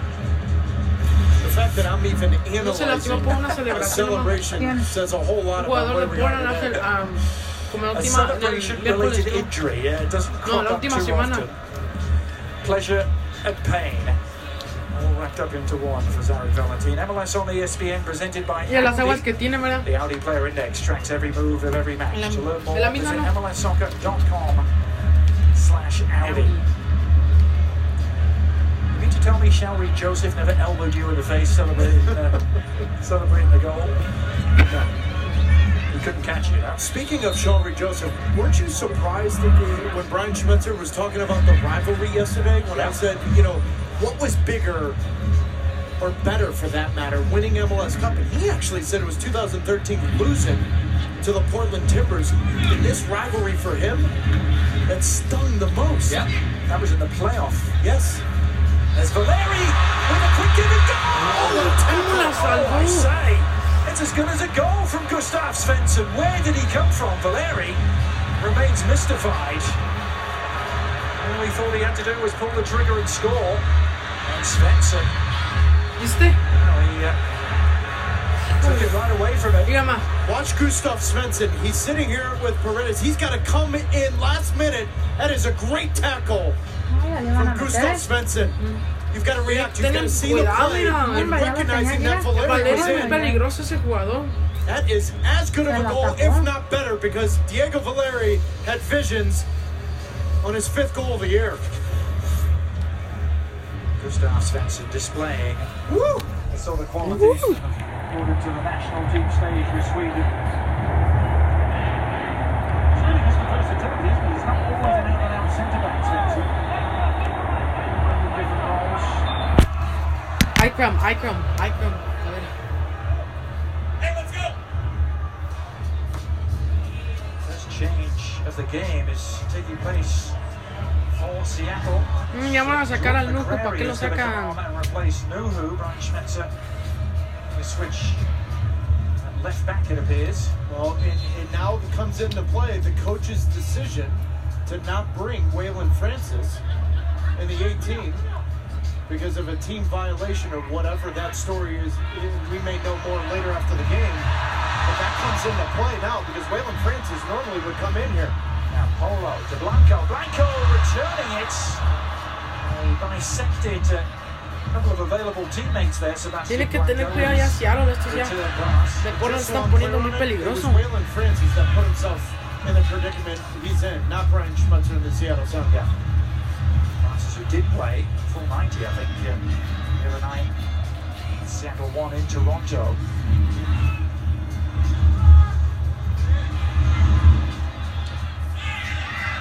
Good key. Sounders defense under some duress at the moment.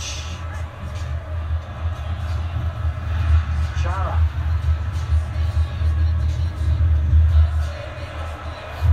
Good thinking again from Chara. On from Polo. Addy has been quiet. He's been kept quiet.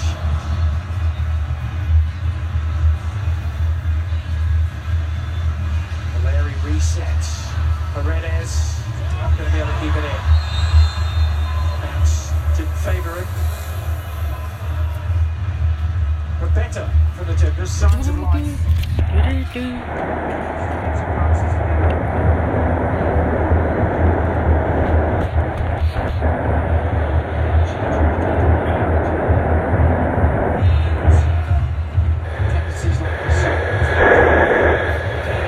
Giving up is not in his recovery. It's been such a trying start to the year for him, as it was last year. Let's not forget, they were 10th place at the end of May last year. It was really that 2-2 draw here in Portland, scoring unlikely circumstances that provided a springboard.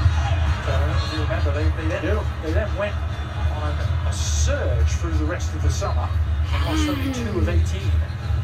But Adrian, when you look at the last 3 seasons, I was shocked, and I had to read it twice in order to really believe it. They are the second worst record in Major League Soccer from March to May over the last 3 years. DC United is first.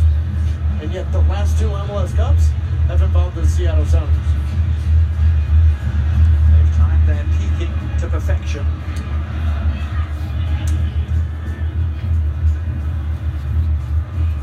Isn't too much to ask him to do it 3 times in a row. They are perhaps in the favourable conference trying to do that in the West. Their MLS Cup foes in the East, Toronto, already facing a mighty hole to try and dig themselves out of.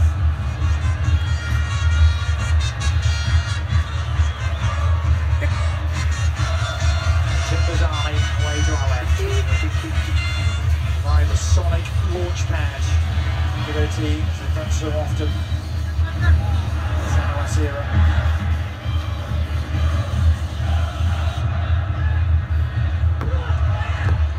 Down, got the ball around the back from McCrary. Dempsey forward with it. Dempsey took up a wide position. Nice roll down. Fancies it. Roll down strike. One hop it lands in. The Timbers Army still looking for his first MLS goal. Interesting decision though from Clint Dempsey with McCrary coming forward. Dempsey looked for the overlap, and I thought he would have tried to make some kind of space or move inside the 18. And then ultimately, Seattle's forced for an Alex roll-down shot from 30 yards out. See, the problem is now with Nuhu being out of the game, is that Jordan McCrary is not naturally left-footed. Right, so every touch or every kind of pass forward is going to be off the right foot, so that's going to make the field more narrow for Seattle going forward. So now the key is Alex Roldan, Wolf Eichem, whoever's in front of Jordan McCrary's got to be on the touchline. Otherwise, it's going to make it a little easier for Portland to defend the Seattle attacking left side. It's a bit of a reclamation project, isn't he, Jordan McCrary, with Toronto 2 last year. The revolution that picked him back in 2016.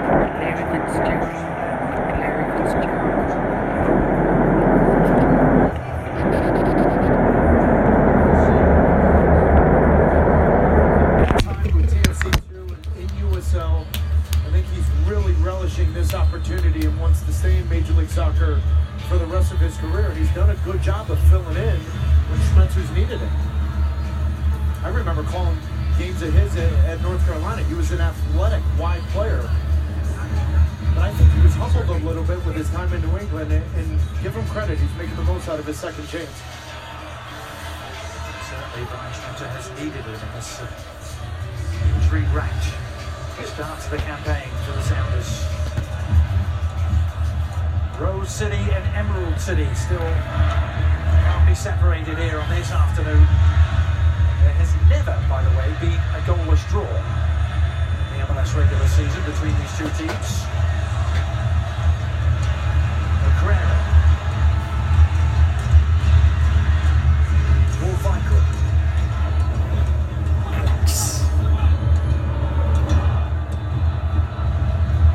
Alex Roldan. Boy! Oh, that was Christian. Oh, sorry, it was Christian. No, it's fine. I'm sure that's not the first time the first or Alex. And not the last. But the reason why, Adrian, I bring that up is we haven't said Christian's name a lot. And I thought you and I both looked at the lineup and said he may have something to say coming out of the midfield, but he's been defending it for the majority of the game.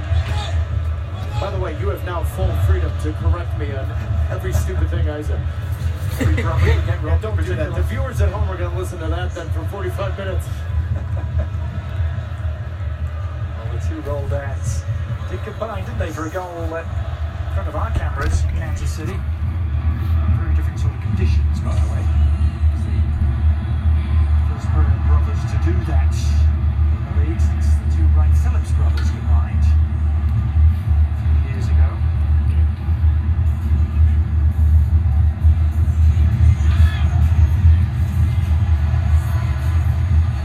Chara. Blanco staying busy. Alex!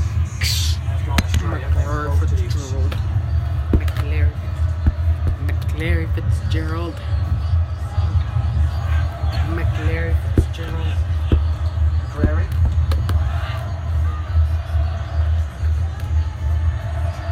Roldan, Dempsey. Give it a go, but from an offside position. Wow, it is. 35 years old, Clint Dempsey, turned 35 in March. I think he was onside. He was onside. Yeah, he was onside.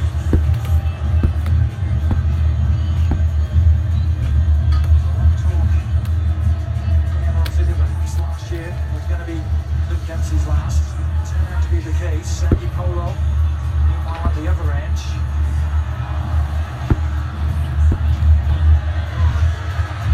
Chara for Valentine. Encouraging build-up here. Almost Carla!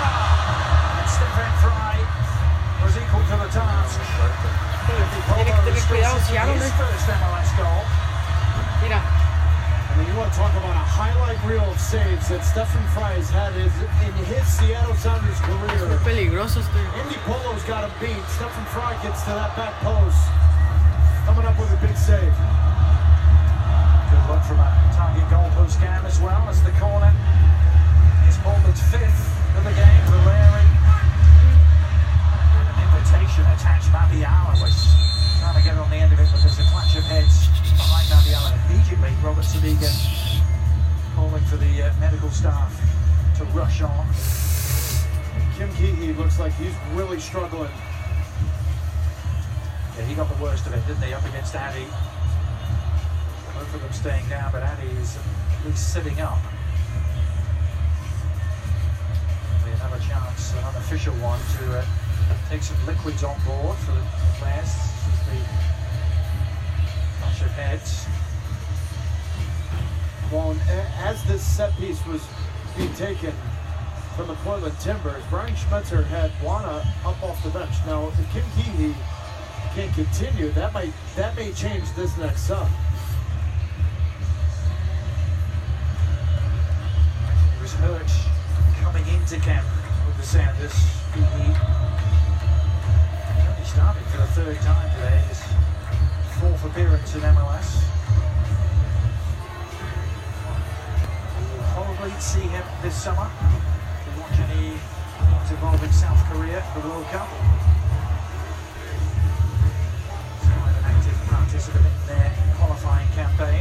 substitutes. You talked about YSSY-NZZA. Became the youngest ever Sounders goal scorer, didn't he, on Wednesday night, getting the winner. Yeah, but if right now, if Kim Keehee can't continue, you don't want to speculate, but he's not obviously looking like that's a possibility. Then Tony O'Farrell would come in. Svensson would play on the right side of Chad Marshall, and O'Farrell would play the left center back. My question is, Adrian, is this the hydration break? So ultimately, the referee then will make the decision that this, in turn, is the hydration break for both teams. And I think he has just officially confirmed that it is. Okay. It is, so it's a sensible decision. Otra vez, Irama. Well, there's no reason to have Está descansando los jugadores. Sí. Nada más que este se lastimó de la cabeza, Ira. El chino, el Kim Keehee. Sí. Ay, está sangrando, ma. Mamá, mira, está sangrando de la cabeza. No se le pegaron la cabeza muy feo. On Saturday, we will have the German Cup final for you.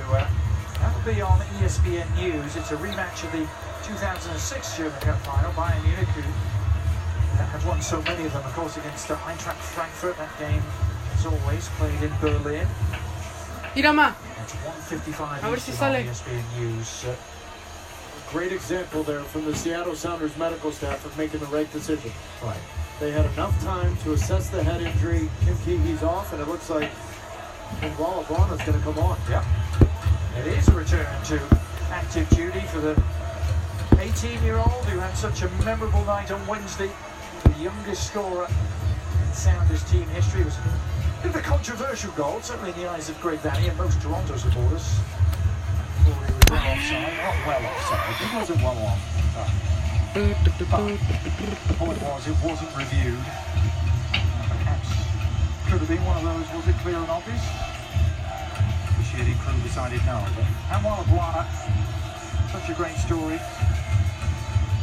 Grew up in a Kenyan refugee camp. Arrived in Seattle to Ballard High School. Slid down to Brisbane, Washington, where he's still at the team. I think Schmetter's making an interesting tactical decision here.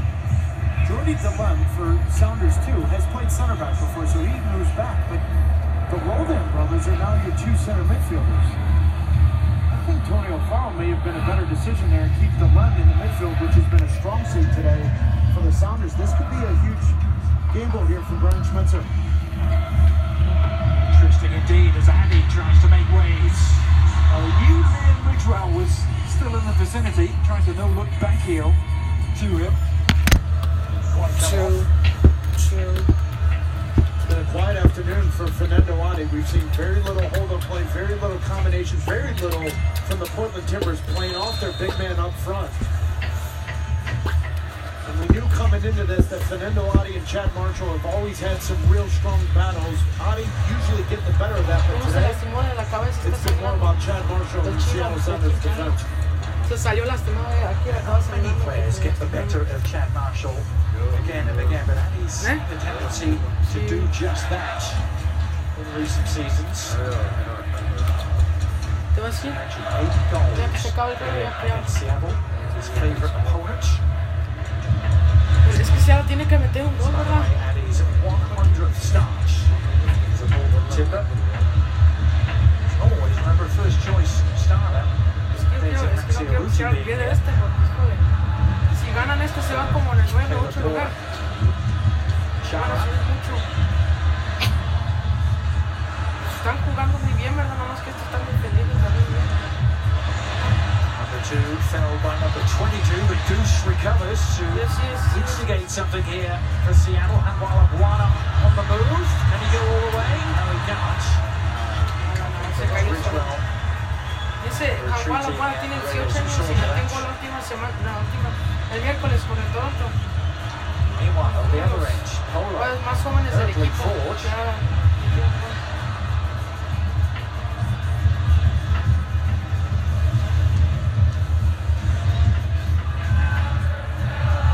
Blanco.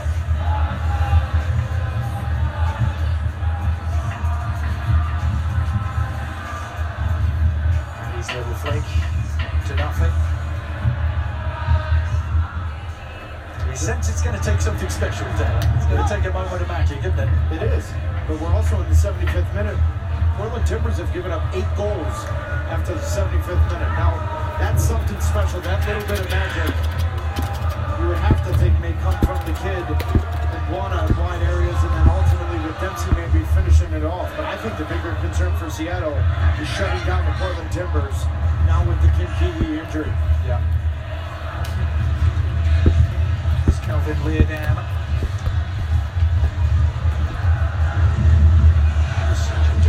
Seattle's surge in that second half of the season last year. We talked about Leardam, who arrived behind the first last year. McCrary. All fine cover. Dempsey wanted it played early. Guana.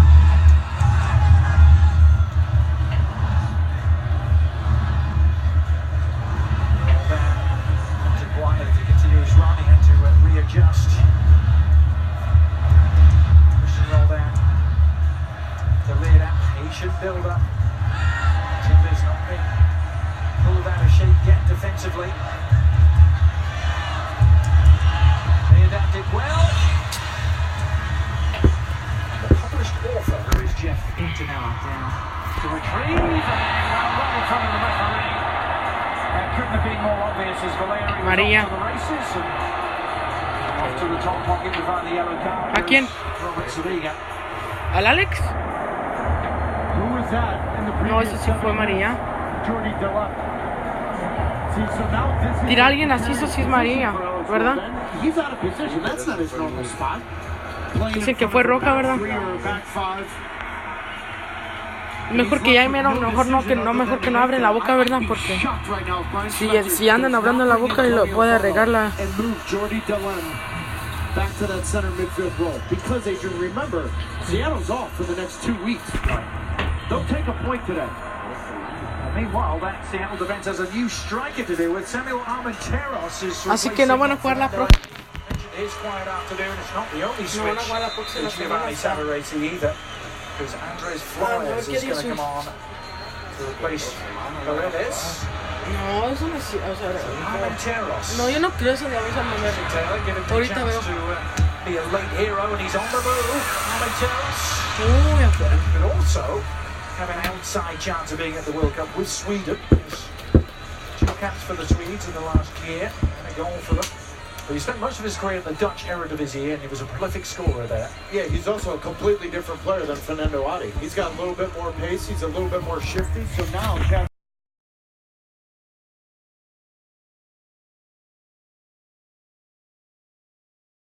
not going to play with his back to goal.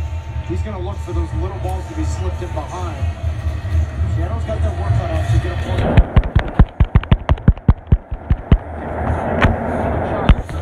Henry Wingo's coming in. Henry Wingo. Third final switch. Aquí van a sacar al Wolf. For Brian Schmetzer, and it is Henry Wingo. Wolf Eichrum. Ese Wolf es muy bueno, pero ya anda cansado, ¿no? Es que sabe lo que le falta a Seattle es el Alonso y el Will Bruin. Esos dos es el único que puede ganar Seattle, nomás que no lo tienen hoy. Porque Will Bruin nomás tiene como un pain, un dolor. Y Alonso tiene como algo en su pie, pero no va a durar tanto para estar lesionado, más va a durar como poquito y ya. Como las 2 semanas regresa. Manager Giovanni Savarese, who's with him for 4 years in the New York Cosmos.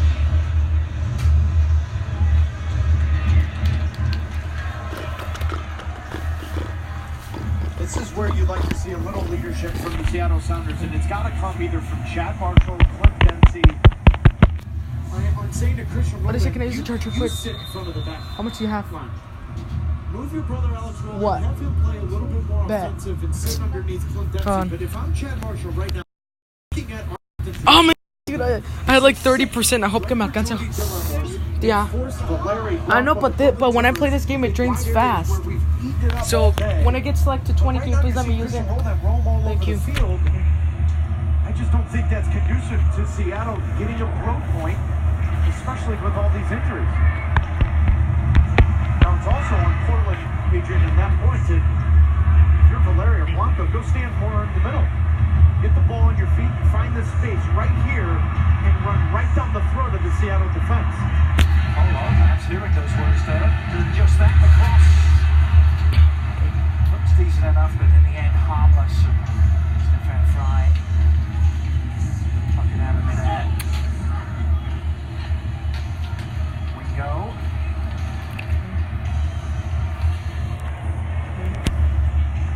Terrace. He started the season in Italy and Serie A playing with Benevento.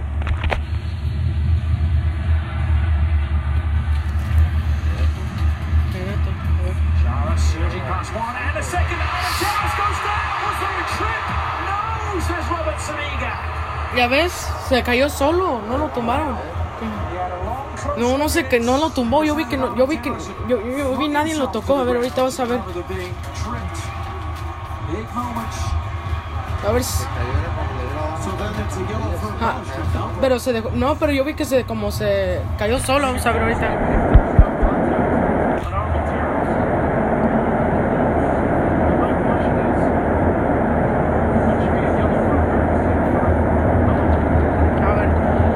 Yo vi como se cayó solo, no sé si lo vi.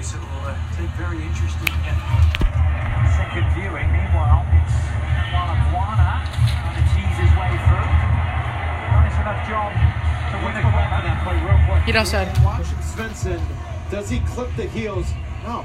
No. Ya ves, no penalty. Is this a penalty for you, Adrian? No. No chance. No chance. That's a yellow for both. Ya ves, se cayó solo. Ya ves, mentiroso, ¿no? Yo vi que se cayó solo.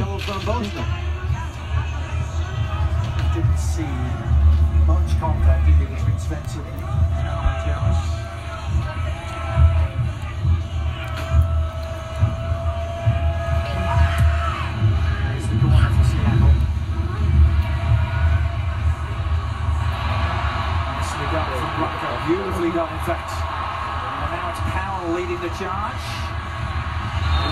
Eso sí fue foul. Ay, pensé que iba a sacar la roja.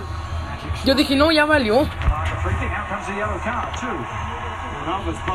Henry Ringo was trailing, so that touch inside to take on Jerome McQuarrie put Henry Ringo in a precarious spot.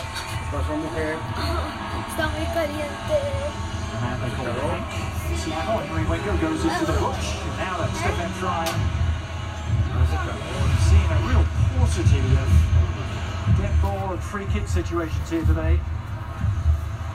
Aquí va por el lado, ahí voy. Ahí voy. Gracias, tío. Javi. Perdón, es que... ¿Otra hidratación o qué?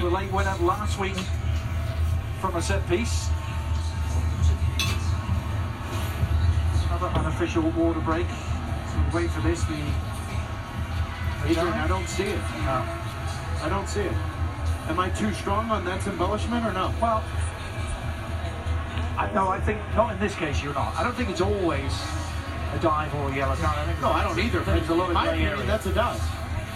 ¿Verdad que sí se fue de adrede?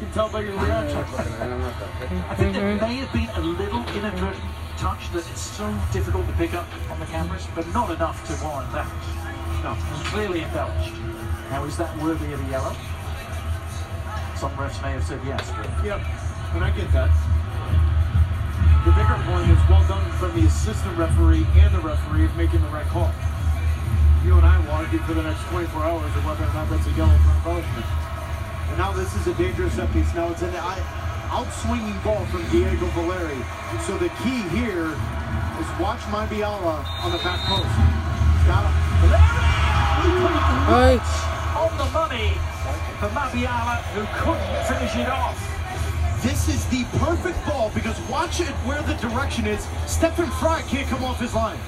If your delivery is at that 6-7 yards out, any goalkeeper sits there and he knows he's in no man's land. He comes off his line, he steps es que la pateó muy, ¿cómo se dice?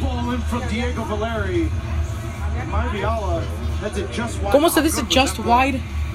Ajá, la Really should have converted it. Now Dempsey.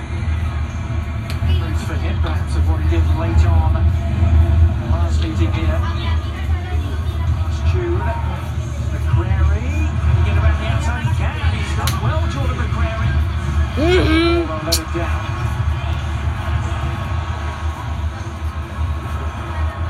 Towers with the layoff.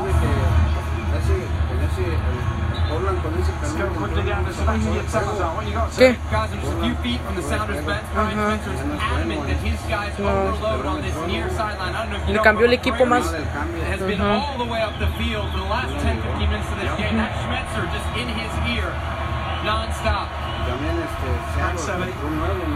No, es que Anduala es más bueno cuando está adelante, pero no de defender, porque ese Kim Kiji es muy bueno. Ese lo necesitan. También es que te digo, también ¿cómo se llama? El Román Torres, pero como ese también está lastimado de aquí.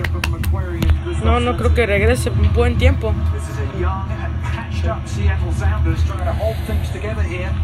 McCrary, Wingo, and Wallabwana.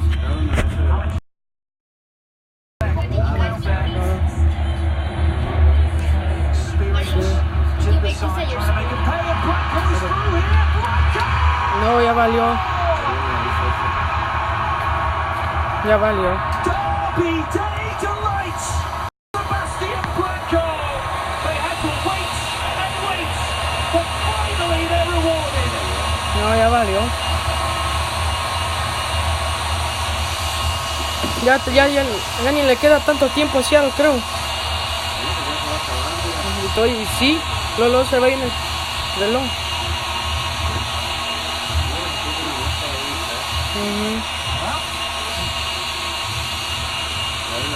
Sebastian Blanco, a little bit of improvisation, pre-planned celebration.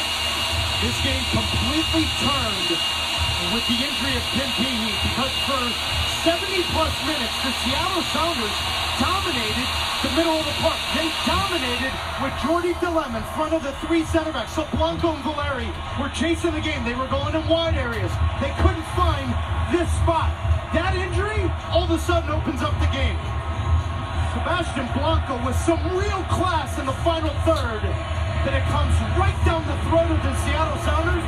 Todavía le queda poco tiempo, pero ya, no creo. Got them some the lead in the 87th minute. Sí. An absolutely exquisite finish, wasn't it, from Blanco? Finally calibrated. Dink over the top of the unrushing Stefan Fry.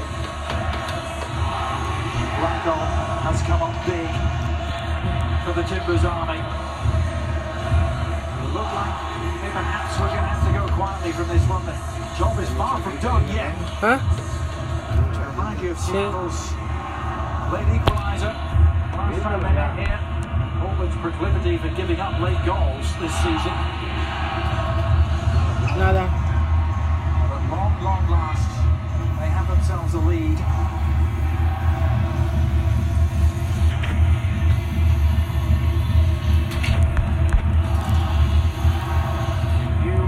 Take something quite magnificent, and it was a goal that was exquisite in its construction. Really waiting the ball back, and that slipped through ball for Blanco.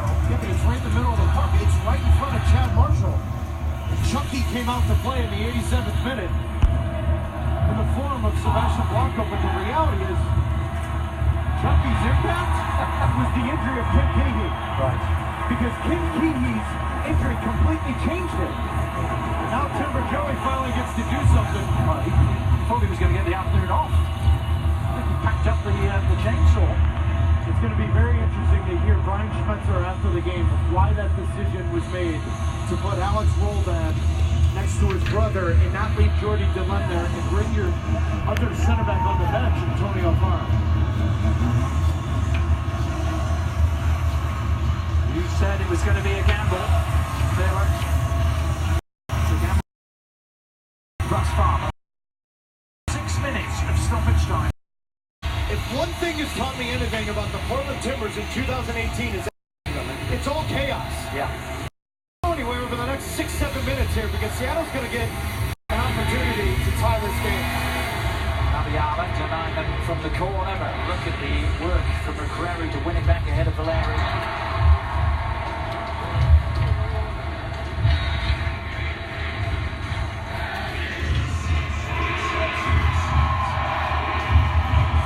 Shaping up for a long throw here. Svensson sort of free for a moment. It goes beyond him, looking for Marshall. Nabiala won that.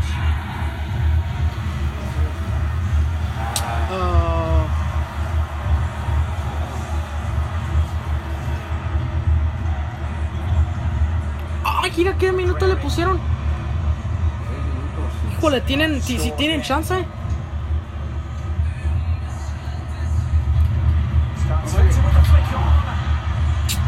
Híjole, pues si tiene tiempo, Seattle. Immediately under the cosh, they've taken this late lead. Seattle try and pry something from this game. Giovanni Savarese is kicking every ball at the moment, wanting his first derby win as a coach. Svensson's flick on again. The repeat formula. Oh, Armenteros has sent that back into his own penalty area. The man who set up what could be the game winner for Blanco. An interesting moment.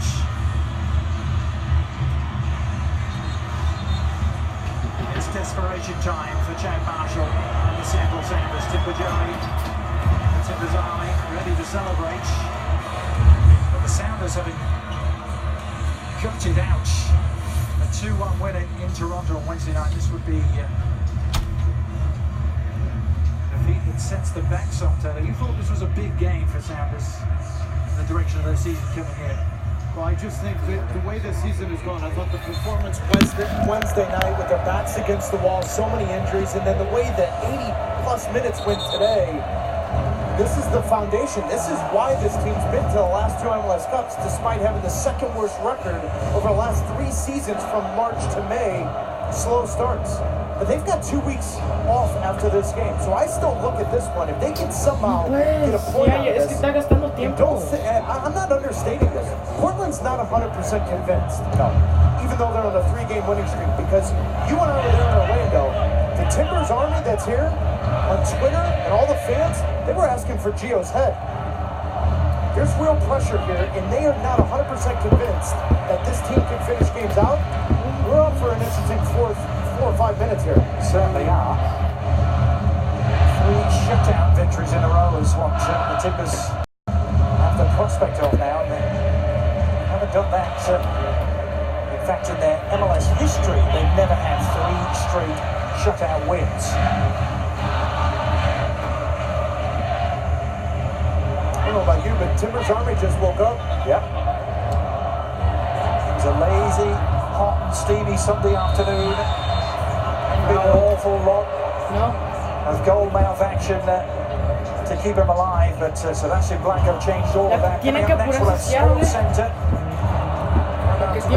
Post-game reaction. Game 1 between the Cavs and Celtics. We'll hear from Mark Jackson, Stephen A. Smith, and Richard Nichols as well in the studio. And Sports Center, as soon as we're done, we're halfway through stoppage time.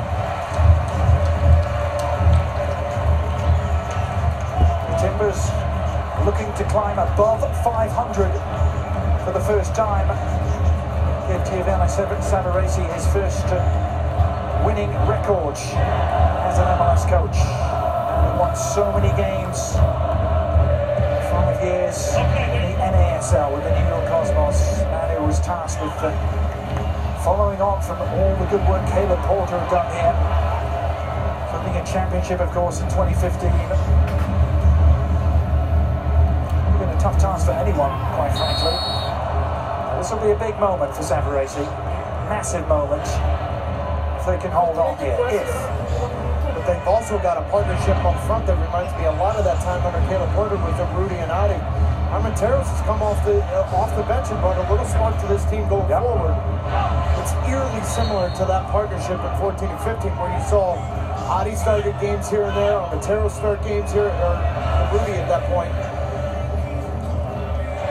It's still, I'm a little confused, disappointed, I think, in Seattle in the sense that they did exactly what they wanted to do for 80-plus minutes. But that Tim Keehee injury completely turned this game on the head. Oh, Dempsey cutting a rather disconsolate figure there. He's run, he's worked, he's had a diet of scraps to live on as Saddle's lone front runner for the day. No sign of any of his late game heroics from last year resurfacing. We nailed it on the turns. The switch was made at the right time and it had a big impact, changed the game. Terrace. Bridgewell shepherds that back to Antonella, but meanwhile, Geordie DeLem is down behind the play.